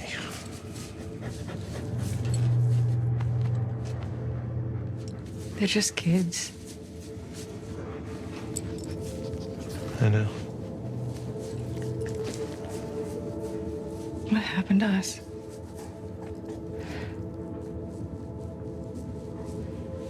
Maybe we stopped looking for the light. It seems as if Abby's eyes have finally opened. Why are they fighting? Why are we hurting kids? And Owen, sympathizing with Abby, sympathizing with his own past trauma and the shared trauma that they have from the events at the hospital, seems to imply that they were also just kids once, and perhaps they're just on the wrong path. And it seems to be the sort of big light bulb moment for Abby. This seems to be the moment that she decides she's done with the WLF. She doesn't want to be part of this cycle anymore. And then, the cherry on top of this emotional moment, with Abby seeing Yara and Lev together, seeing Yara's small smile, that is the moment that we suddenly get Abby's nightmare once more. Yet, this time at the end of the hall, it's not her bloodied and dead father, or the hanging bodies of Lev and Yara. It is instead her father alive and happy in this ray of bright light. Now, I find this to be a big moment in Abby's development, as, like I said, her eyes have certainly opened and she is ready to sort of move away from this cycle of violence, but I also think that this moment is when she truly heals from her loss of her father. It wasn't taking revenge on Joel that helped her fully. Otherwise, why would she have pushed Owen earlier when he brought it up? No, that brief moment showed her own struggles with what she did to Joel. And we see that she's still not fully healed from the loss of her father after taking revenge up until this very moment. She has finally made peace.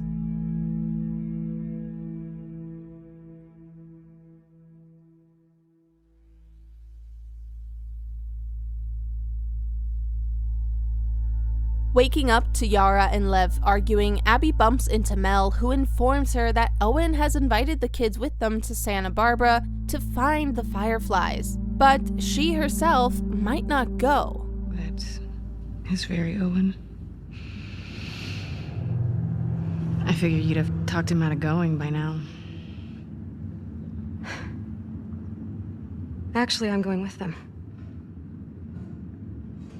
But not if you come. What? He may fall for your little act with these kids, but I don't. There's nothing to fall for. Isaac's top scar killer suddenly had a change of heart. Nothing to do with Owen, right? I haven't always done the right thing. You're a piece of shit, Abby. You always have been. I'm done with you. You want to do right by these kids? Get out of their lives before you screw them over too.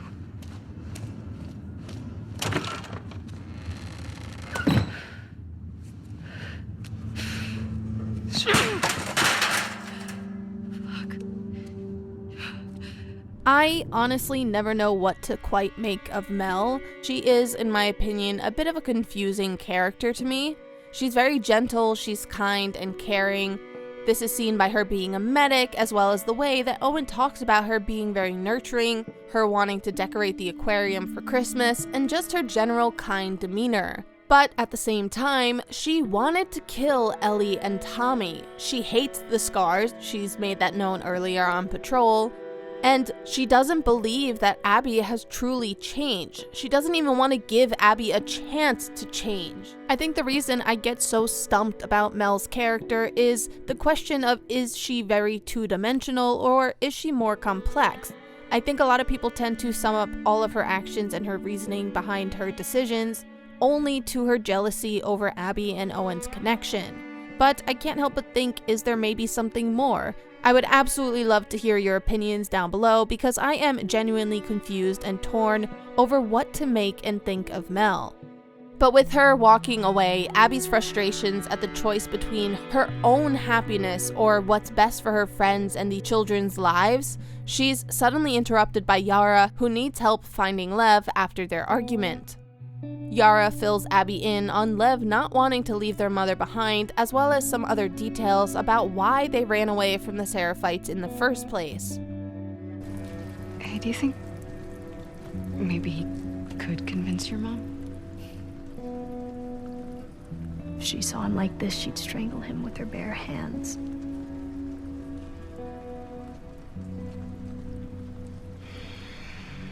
How much did he tell you? Not much.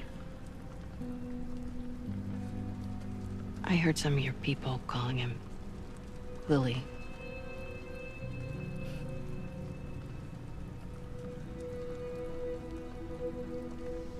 For a long time, I didn't understand why he was questioning the laws, the traditions. When he explained to me how he felt inside, I told him he had to keep it to himself. I was hoping he'd snap out of it. He seemed fine for a while. But then he shaved his head. Like one of the men. It was suicide. Is that when you ran? First, I screamed at him. I hit him.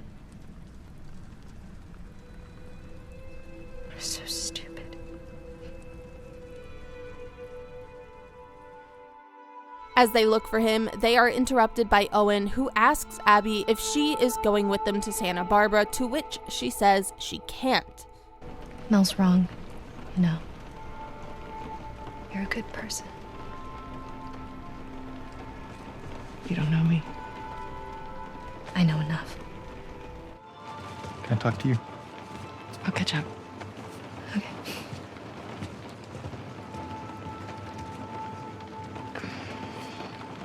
She couldn't tell I was joking.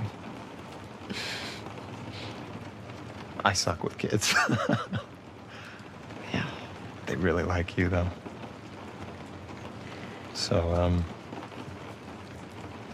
coming to Santa Barbara, right? I can't.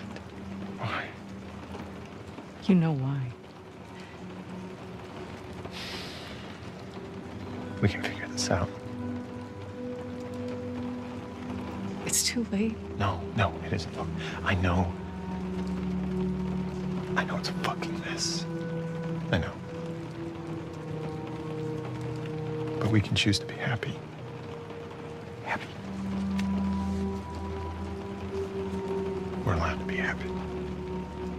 Owen so badly wants to fix this. He wants to be happy with Abby.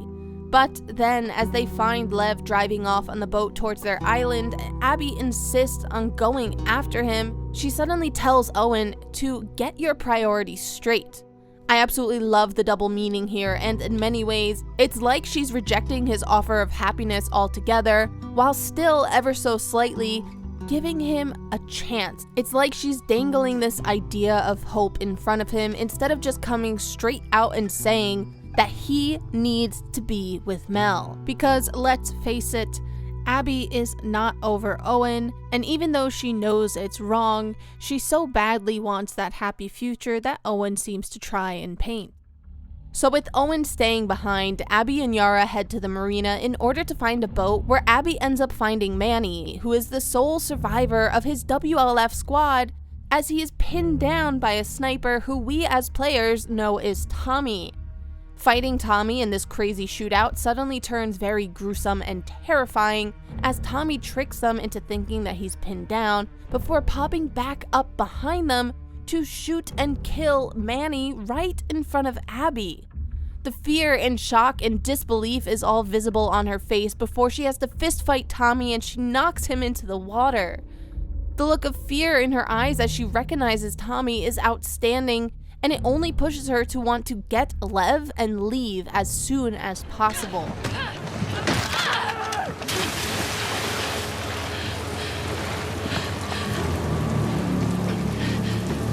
You all right? Abby? Yeah. You? Yeah. Who was that? Shit. It doesn't matter. Let's get Lev and get back to the aquarium. Come on. We'll take that boat. Arriving at the Scars Island, Abby and Yara search for Lev as we as players are exposed to the sort of human nature and human aspects within the Seraphites' lifestyle. We see their houses, their farms, their little prayer huts, as well as their notes. The most similar and easiest one that I find almost every person here can probably resonate with was the one note about a Seraphite who appears to have a crush on someone else. They pray to have a match set up with them for their marriage, and I think the universal feeling of having a first crush and having a crush on someone, writing down little notes as one does in middle school, it makes it very easy for us as players to connect and relate to the Seraphites. With Isaac's plan going through, the WLF suddenly attack the island and it makes it harder for Abby and Yara to get around, but eventually they find Lev in the corner of his house with his mother's dead body not too far away. This heartbreaking scene is the moment that Lev and Yara are finally ready to cut all ties to their home and are ready to move on and create a new life. Did she do this? I just tried talking to her. I tried to make her understand. But she just kept yelling. She started chasing me. Tried to make her stop. I was just pushing her off of me. She hit the table. Listen, you were defending yourself. You did nothing wrong. I did. With soldiers from both the WLF and the Seraphites around any and every single corner, Yara is suddenly attacked and killed before Abby can even save her, and as she kills another WLF soldier, Abby and Lev suddenly become surrounded with Isaac approaching. Abby tries to reason with him, tries to go the logical route and get him to see her point of view, but when he doesn't, he ends up treating her like a child, holding her at gunpoint while counting to 3 before threatening to shoot her. And Yara, who everyone thought was dead, clinging to her last breath, shoots Isaac and kills him instead, which allows for Abby and Lev to escape. Oh my god, she's gone. Come on. Those were your fucking people. You're my people. Listen to me. We're gonna have to fight to get out of this, okay? And then I need you to show us to those boats. We don't let anybody stop us. Yeah? Okay. Okay. Follow me. Lev is understandably a wreck, but Abby convinces him to get it together so that they can escape safely. They have the seemingly impossible challenge of trying to escape this chaotic island and cutting through this all-out war, with everyone being their enemy. The fiery blaze of the Seraphites' houses on fire makes this feel like hell. But after every single hardship, after Yara's sacrifice, and after fight after fight after fight, they finally make it to safety.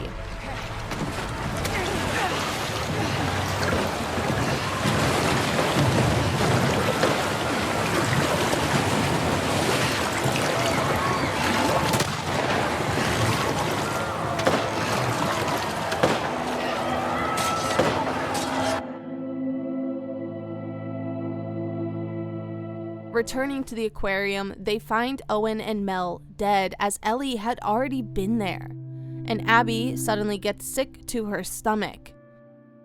Now, our last conversation with Mel was a very harsh argument, and our last conversation with Owen was him hoping for happiness together with Abby. And seeing her friends dead on the ground, Abby appears as if she is about to break, but then Lev shows her the map that Ellie dropped. And it creates a distraction, it creates an outlet for Abby to exert her anger and her energy and her frustration and her sadness, and so she acts immediately to try and take revenge. For most players at this point in the game, you still probably don't like Abby, but you understand enough about her to have just the tiniest ounce of empathy for her, if not a little bit more. You do feel bad for her losing all of her friends, and more importantly, losing out on the potential love and happiness with Owen.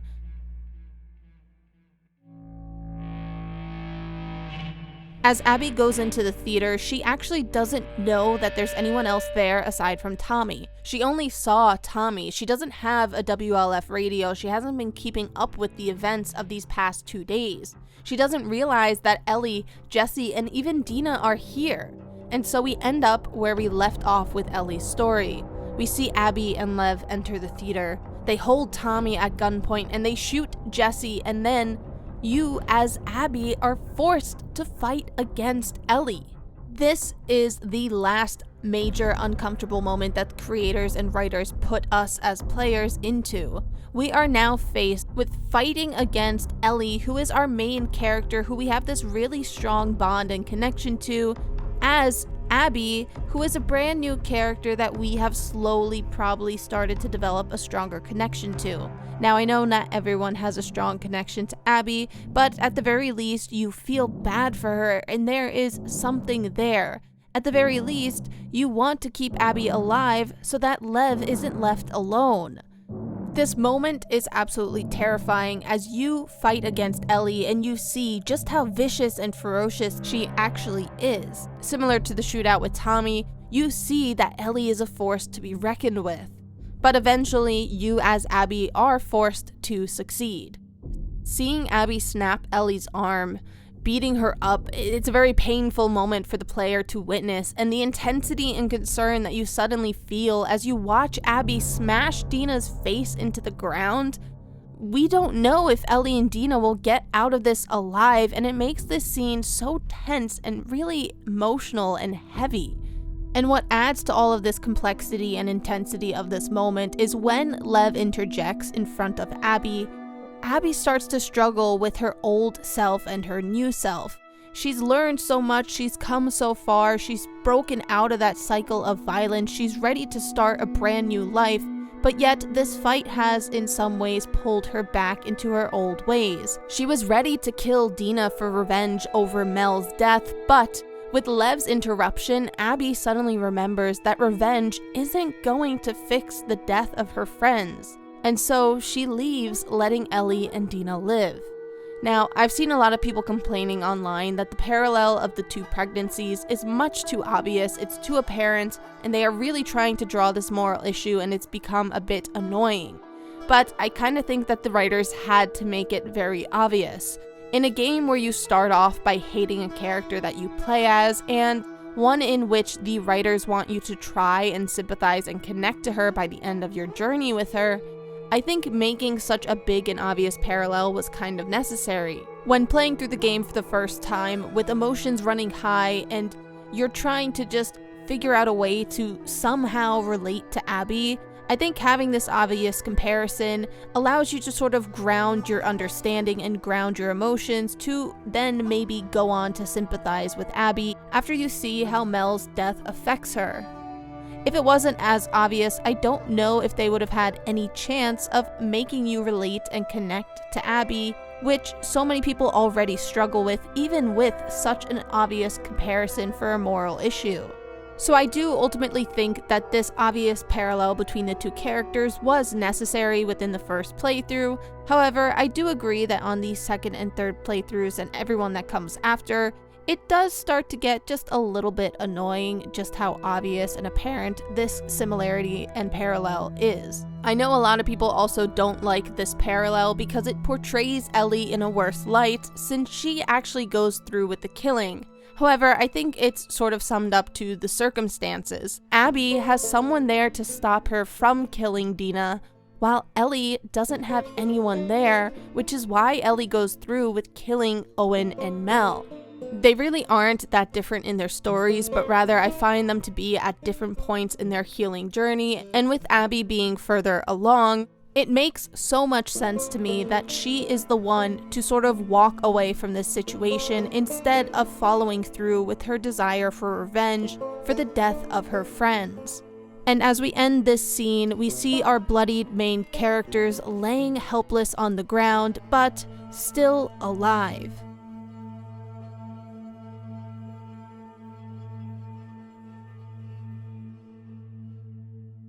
Finally returning to our main character of the entire game, we cut over to Ellie on a random farm in seemingly the middle of nowhere. It almost feels as if Ellie is in heaven or some sort of afterlife. This doesn't feel like a real world, it feels fake. The cut is so swift and sudden, and both her, Dina, and even JJ, they look happy and healthy and healed. Is this actually real? This sharp jump is certainly jarring, but similar to the time jumps in the first game, I find this swift jump without addressing the in-between space, without addressing Jesse's funeral, the past, and even the events in Seattle until a much later time in the game. It's all to help show that they are trying to suppress it and move on. However, this time, in addition to the time jump symbolizing their suppression and attempt to move on, I can't help but wonder if Ellie is thinking about that fight with Abby in this very moment. We get some notes in her diary that showcase that she is certainly remembering the past. She can't seem to go a single day without thinking about Seattle, and with her looking at Joel's watch right at this time jump, how could she not be thinking about Abby, Joel's killer? She is very much showing her depression and how she still lingers in the past, unable to move on. We then go on to see Ellie and Dina living happily together on their farm with JJ. We learn that this farmhouse is outside of Jackson and how it's basically the two of them against the world. There's some really cute moments, as well as some information on how Jesse's family took the news of their son's death and their grandchild going to live far away from Jackson. Then, as Ellie goes to lock away the sheep for the evening, the sudden knocking over of a shovel sends her into a panic attack, and she has this twisted flashback of Joel's death.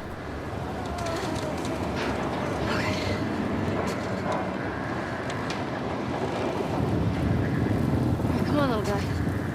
Do you want to eat?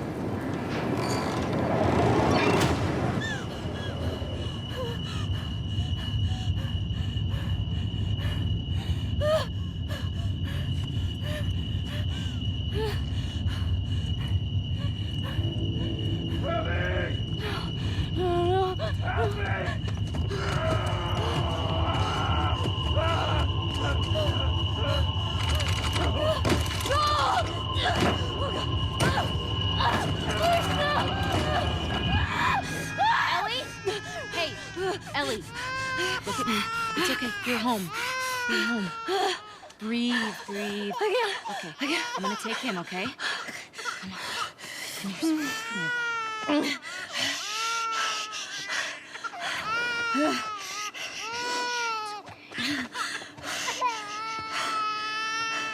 Sorry.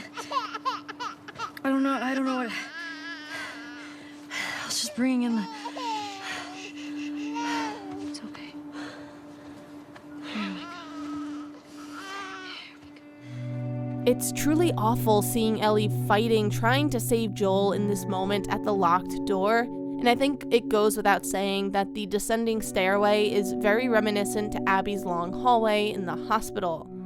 Through Dina's comments later, we do learn that these visions and panic attacks are not that common of an occurrence, but they did know how to handle it, implying that they have happened before.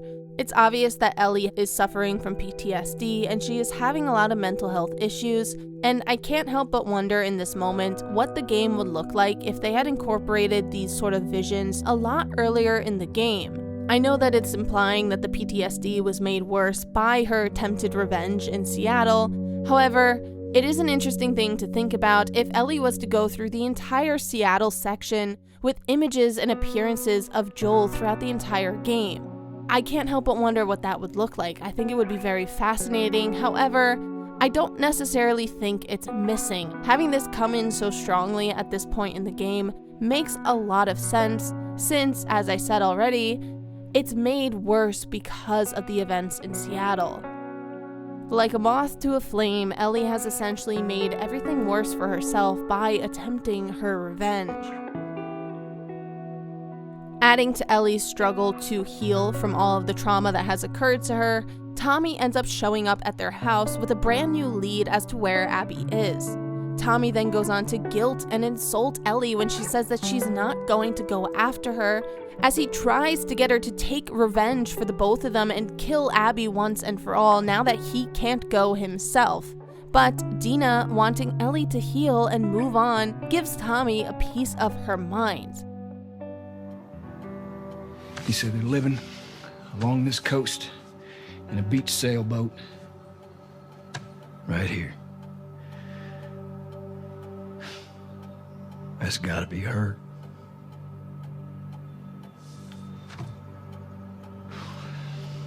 We're done with that, so.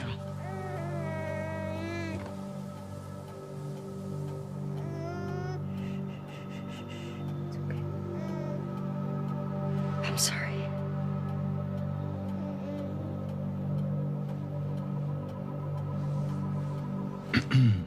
Well, I can't go. I know.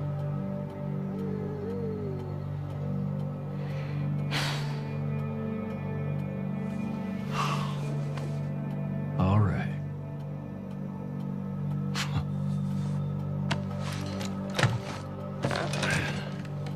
Reckon it's easy. Forget about her. You sitting all comfy way out here? Hey. I'll make her pay. Tommy. That's what you said when we got back to Jackson. Tommy.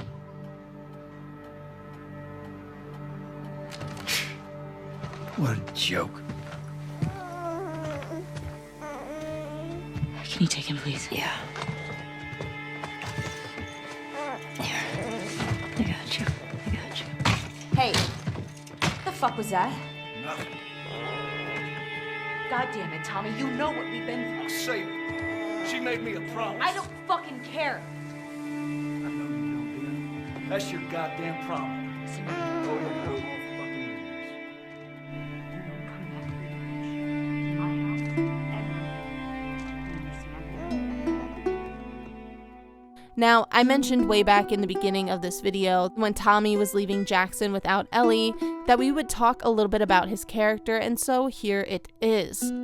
Tommy is quite clearly consumed by grief and rage, so much so that he is destroying every single relationship that he has with everyone and anyone. Instead of being there for Ellie after Joel's death, instead of being there for Dina and Ellie after the birth of JJ and the death of Jesse weighing heavy on their shoulders, all he could ever think about is his revenge. He's only thinking about himself. It's very sad to see Tommy turn into this rude and nasty man who is only focused on his own need for revenge. But to make matters even worse, I can't help but think that Tommy knows exactly what he's doing in this moment. I think he knows that Ellie is going to sneak out in the night to try and get her revenge. The reason that I think this is because that's what he did to Maria the first time. Ellie appears to be doing the right thing, just as Tommy appeared to be doing the right thing right after Joel's death. However, at the heart of it, they are both a product of Joel's teaching, and as Ellie said in the beginning, if either Tommy or Ellie died, Joel would be out there like a madman. So I do believe Tommy knew exactly what he was doing in guilting Ellie, and it works. Waking up in the middle of the night, unable to sleep, Ellie heads downstairs where she finds her guitar, the one constant connection that she has to Joel.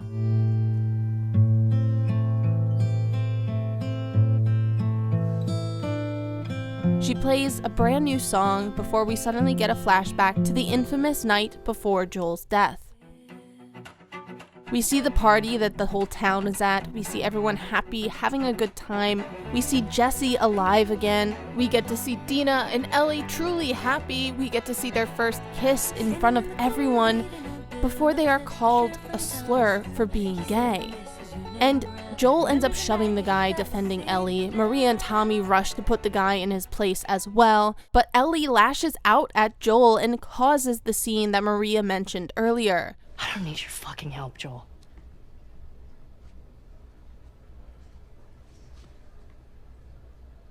Right.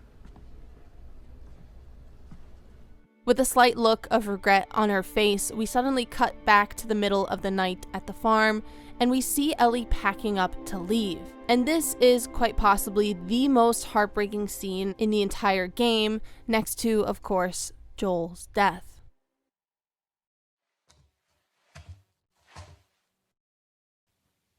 Hey.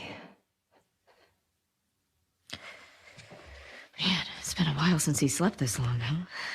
He had a day. Yeah. He's fine. Come back to bed. We'll talk about it in the morning, okay? I have to finish it.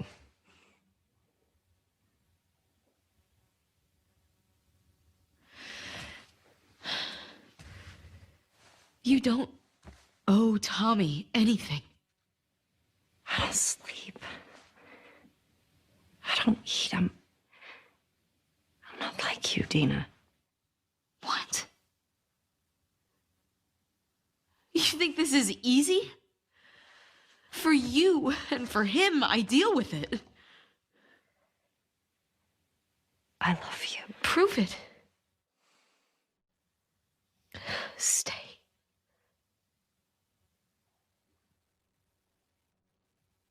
I can't. So what? I'm just supposed to sit here and wait for you? For God knows how long, just thinking you're fucking dead the entire time? I don't plan on dying. Yeah, well, neither did Jesse. Or Joel. Hey, stop. Hey, come on. We've got a family. She doesn't get to be more important than that.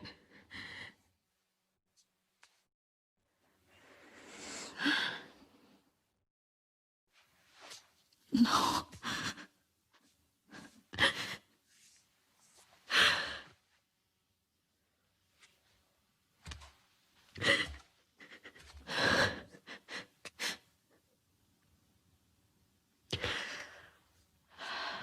I'm not gonna do this again.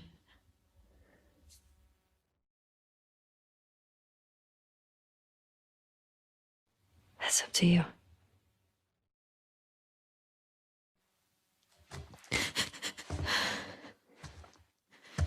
I want to first give a round of applause to Shannon Woodward and Ashley Johnson for their performances in this scene because they did an outstanding performance. It sent goosebumps up my arms every single time I watch this.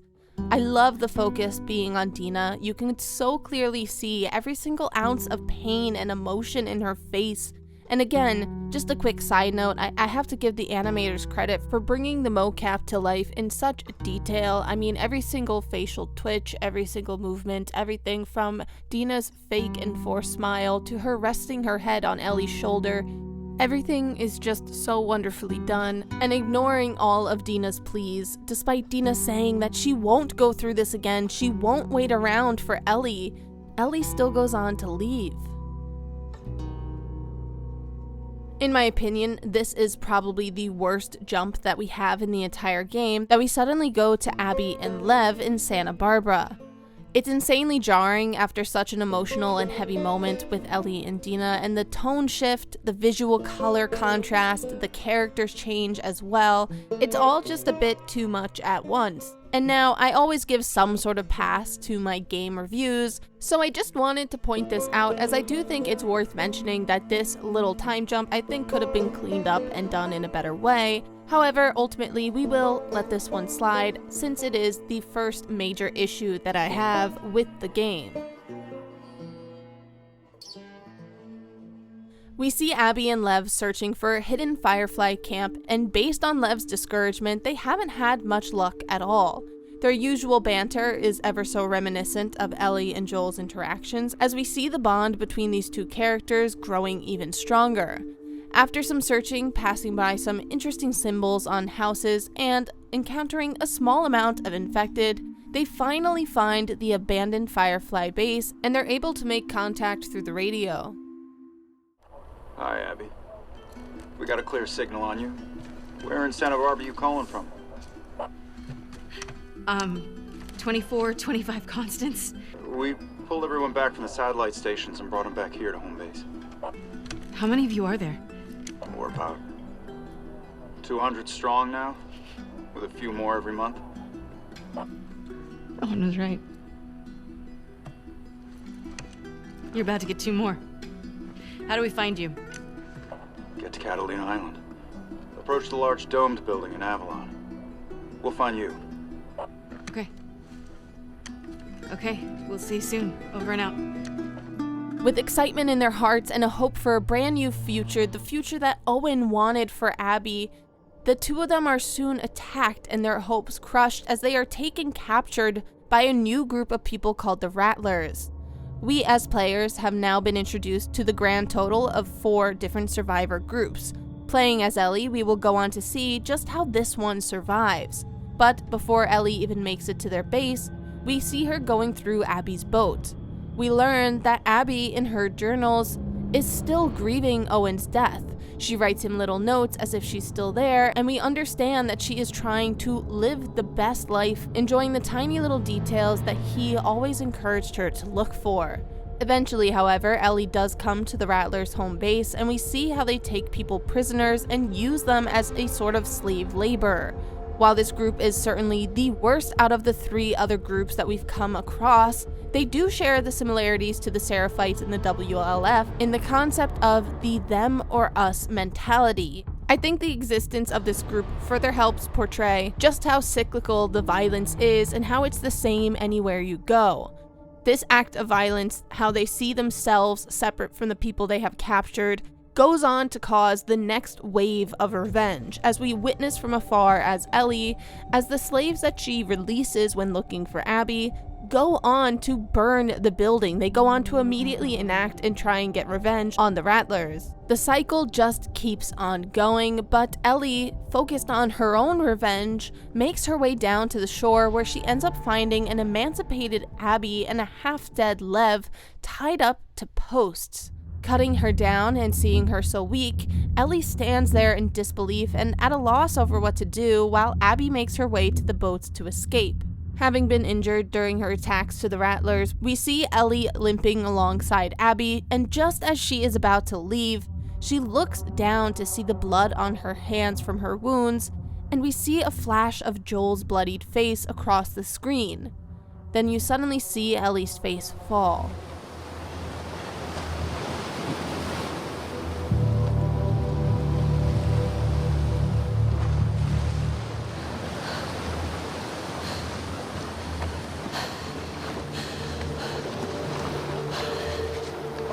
I can't let you leave.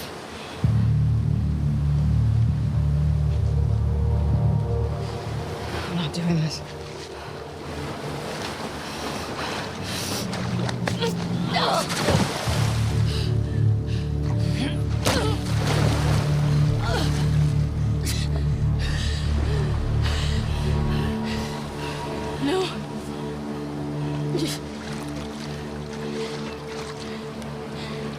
I'm not gonna fight you. Yes, she will.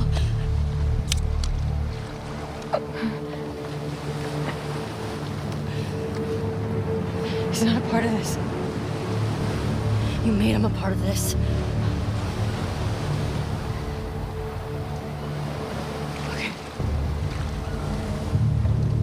Ellie's obsession for revenge is so strong that she threatens to kill Lev unless Abby fights her, and so, in their weakened and injured capacities, the two girls fight it out. It's a pitiful and dirty fight, with both of them receiving horrible, brutal injuries. Their appearance being almost identical at this point draws the clear idea that they are the same. It's just two humans experiencing the same cycle of grief and violence, and as Ellie has pinned Abby down just under the water, suffocating and drowning her, she suddenly has a quick flash of a memory of Joel sitting peacefully playing guitar, and just seeing his happy and peaceful smile, Ellie breaks down and she can't do it. She can't go through with killing Abby, and so Abby leaves as Ellie sits there sobbing. To this day, people debate and discuss this ultimate decision to have Ellie not kill Abby. There are still people at this point in the game that dislike and hate Abby so strongly that they feel she deserves to die in this very moment, but why couldn't she go through with it? After everything that she's done, after everything she's lost, why is it that Ellie can't kill Abby? I think it's because of the fact that she knows deep down Joel wouldn't have wanted this for her. Based on the conversation that we will see in just a few moments on screen, Ellie can see that Joel in Jackson, the version of Joel he had grown into, wouldn't have wanted this for her. He wanted her to be happy and at peace. She knows that what she's been doing has not been right, and she just can't bring herself to actually go through with this in the name of Joel when she knows this isn't what he wants. Arriving back at the farm, the true and the full cost for revenge is revealed. Ellie finds the entire place empty. Dina held true to her word and presumably took JJ and went back to Jackson, giving up on the life that she wanted to build and work on with Ellie. Finding her things packed away in one single room upstairs, Ellie finds the guitar and picking it up for the last time, she tries her best to play Future Days. She tries to play her and Joel's song, but the missing fingers from her fight with Abby cause some difficulty, and in some ways, Ellie's last connection to Joel is forever severed and lost.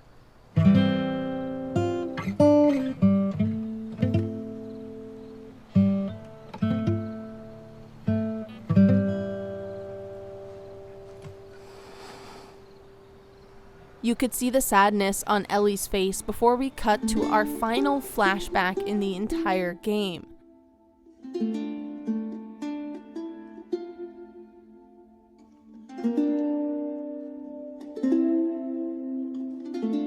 Ellie approaches Joel on the porch after the events of the party and the argument that had just occurred, laying out her boundaries with Joel about how he needs to back off about her life, he needs to give her space. But the heart of all their conflicts, the main conflict between Ellie and Joel, resurfaces, and Ellie's survivor's guilt, her savior complex, it all comes rushing out before we get one final twist. Dina. Is she your girlfriend?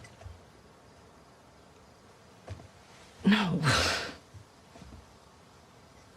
No, that was just one kiss. It doesn't mean anything. I don't know why she did that. But you do like her.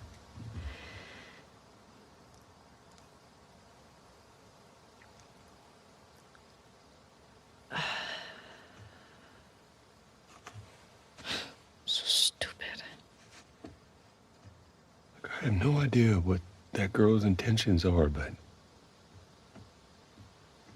I do know that she would be lucky to have you.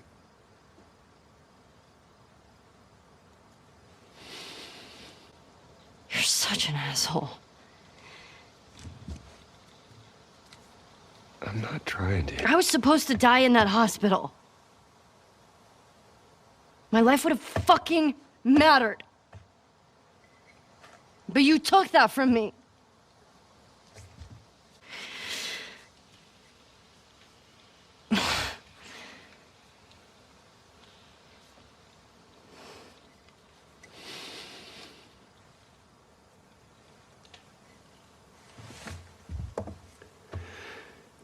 If somehow the Lord gave me a second chance at that moment, I would do it all over again.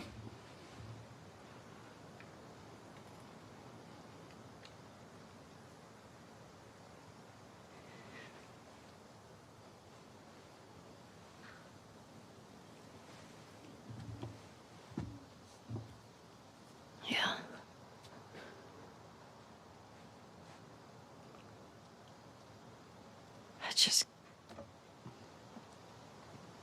I don't think I can ever forgive you for that.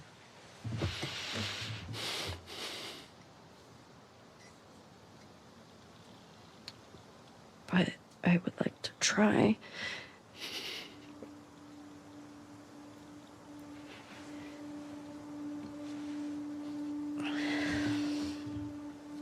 I'd like that.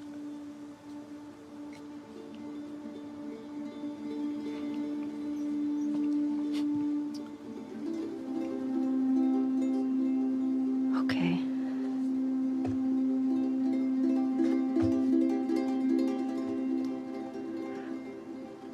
I'll see you around.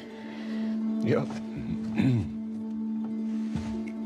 All this time, the entire game, we as players think that Ellie is fighting so hard for revenge because she left things with Joel on such a bad note. We think that they had this fight, this altercation, that they don't speak to each other, and it's this big mess. But in the last few moments, we see and we learn that they had finally found and finally took the first step forward to mending the wound. I think the language that Ellie uses here is very telling of her growth and development in relation to her survivor's guilt and savior's complex. I think the idea that Ellie outwardly blames Joel is so important to see because Ellie has been going through life blaming herself. She's been blaming her own immunity for all of these other people's death, the couple at the motel, all the way back to her best friend Riley. But with Ellie outwardly blaming Joel for the very first time about his role and his part in taking away the possibility of a cure for the entire world, she goes on to hear from him that he has no regrets about what he's done, and in many ways I think this shows that he is taking over that responsibility. He is taking the blame for everything that's happened. And most importantly, he is at peace with that decision because he made it so that Ellie lived a happy, normal life. He didn't want her to live as simply the cure for humanity. He wanted her to live life to the fullest. And this is why I say that Ellie knew Joel didn't want her to go down the path of revenge. Ellie recalling this conversation as she is about to kill Abby, I think goes to show that she's remembering Joel's wish for her to live a happy and full life, and with his wish for her to be happy in mind and the knowledge that he wouldn't want her to do this, that is ultimately why she can't go through with killing Abby. With the new knowledge that Ellie and Joel were actively working towards building and mending their relationship at the end of that night, the night before he dies, that makes his death so much more painful, and those future days, the better days that Ellie was hoping to get towards with Joel, to mend their relationship, to find and rekindle that father-daughter connection that they had, those future days are forever lost. And so, as Ellie recalls this memory, we suddenly see her solemnly put down the guitar, positioning it in almost a tribute to Joel, as she ends up leaving it behind and walking off into the field, before we cut to black. There's so much to talk about in relation to this ending. The first thing that so many people like to point out is the sad and heartbreaking twist of fate that Ellie's biggest fear came true. When talking with Sam in the first game, we learned that Ellie's biggest fear is ending up alone, and now, at the end of the second game, for potentially the last time that we as players ever get to see Ellie on screen, we see her walking off in the distance completely and utterly alone. She doesn't even have her music and her connection to Joel to comfort her on her solo journey. That fight with Abby caused her to sever her connection with music and with Joel, since she can no longer play her guitar. But interestingly enough, she leaves the guitar behind, and it can be seen as her finally deciding to leave the past behind. In a very weird and sad and twisted way, I think this is a bit symbolic of Ellie taking the next step in her healing journey. She's leaving the past in the past and is ready to try and find a new future. Although this is just my own speculation and interpretation of this scene. Now, when I started this lengthy video, I had said that the story is a complicated perfection, and despite all of the tough situations that we as players are put into, I find this story to be incredibly powerful, raw, and very telling of the endless cycles of violence, revenge, and grief. We, as players, get to see 4 different groups of people where we witness the same exact cycle of violence to grief to revenge over and over and over again. It's so emotional and heavy, and it certainly helps portray and send the message home that revenge and vengeance is never worth it. It is never the solution to help you bring and find peace. The game's focus on mental health and the different ways people end up coping with trauma is also very nicely done, since they often use this same cycle of violence and grief to portray the different stages of healing and the different mental health issues that can arise through the characters of Tommy, Ellie, and Abby. Now, the writing I find to be perfection, as the writers have absolutely nailed all of the dialogue interactions. Every single emotional beat is insanely effective. The timing of the silence is certainly a skill, and it helps deliver the weight of the situation that our characters face, as well as the extent of the emotional depth being in the forefront of this game. It is so impressive and also just fascinating to me how the writers are able to do all of this in what is usually a short amount of words. Not to mention the overall amount of detail in everything from the dialogue to the overall directing, the mocap, the details, the animation, the sounds. Every single thing has been thought out. Even the moth on Ellie's guitar is symbolic for the events of the game, with it being tied to its famous saying of "like a moth to a flame." This symbolizes both Tommy and Ellie's eventual obsession for revenge, causing them to lose everything, as well as Abby's obsession for her own revenge, causing her to lose out on her relationship with Owen. I know that Joel's death makes everything about this story so incredibly difficult to get through, especially on that very first playthrough where you're struggling to suppress your own emotions and play the game. However, the creators intentionally put you in these uncomfortable situations over and over again, and I think it's because they want you to feel just a little bit of how Ellie and Abby must feel in order to heal and move on. I think they very much wanted the player to experience things as similar to our characters as possible, And so, by putting you in these situations, making you play as Abby after she kills Joel, it in some ways mirrors the difficulty that both Ellie and Abby face as they try to heal and move on. And I think most people having such a negative reaction to this showcases just how hard it is for Ellie and Abby to actually go on and heal and give up on their need for revenge. And with all of these layers of complexity, all of the different portrayals of mental health and the different ways of coping after grief, the endless cycle of violence and revenge and grief being so intertwined and seen across 4 different groups of people, the level of complexity and complicated situations that you are constantly being put in by the creators, that struggle that you feel as you are forced to play as Abby, all of this combined is why I find this game to be such a complicated yet beautiful and tragically perfect story that portrays human nature in its rawest form through the lens of violence and grief. There's a lot of unanswered questions surrounding this ending. What happens to Ellie? What happens to Abby and to Lev, to Tommy, to Dina? Does Ellie go back to Jackson? Does she just go off on her own? Does she go after Abby again, having not learned from her past? Does she try to convince Dina that she's changed? I've even seen some darker theories suggesting that Ellie just isn't able to continue living life anymore after everything that's happened. Now, there is a rumor that a 3rd game in the series is in the works, with Neil Druckmann stating that for him, there's one more piece left in the story. I personally would hope that it's Ellie's journey to heal. Perhaps she does go after Abby again, but as a way to sort of find peace and closure rather than revenge.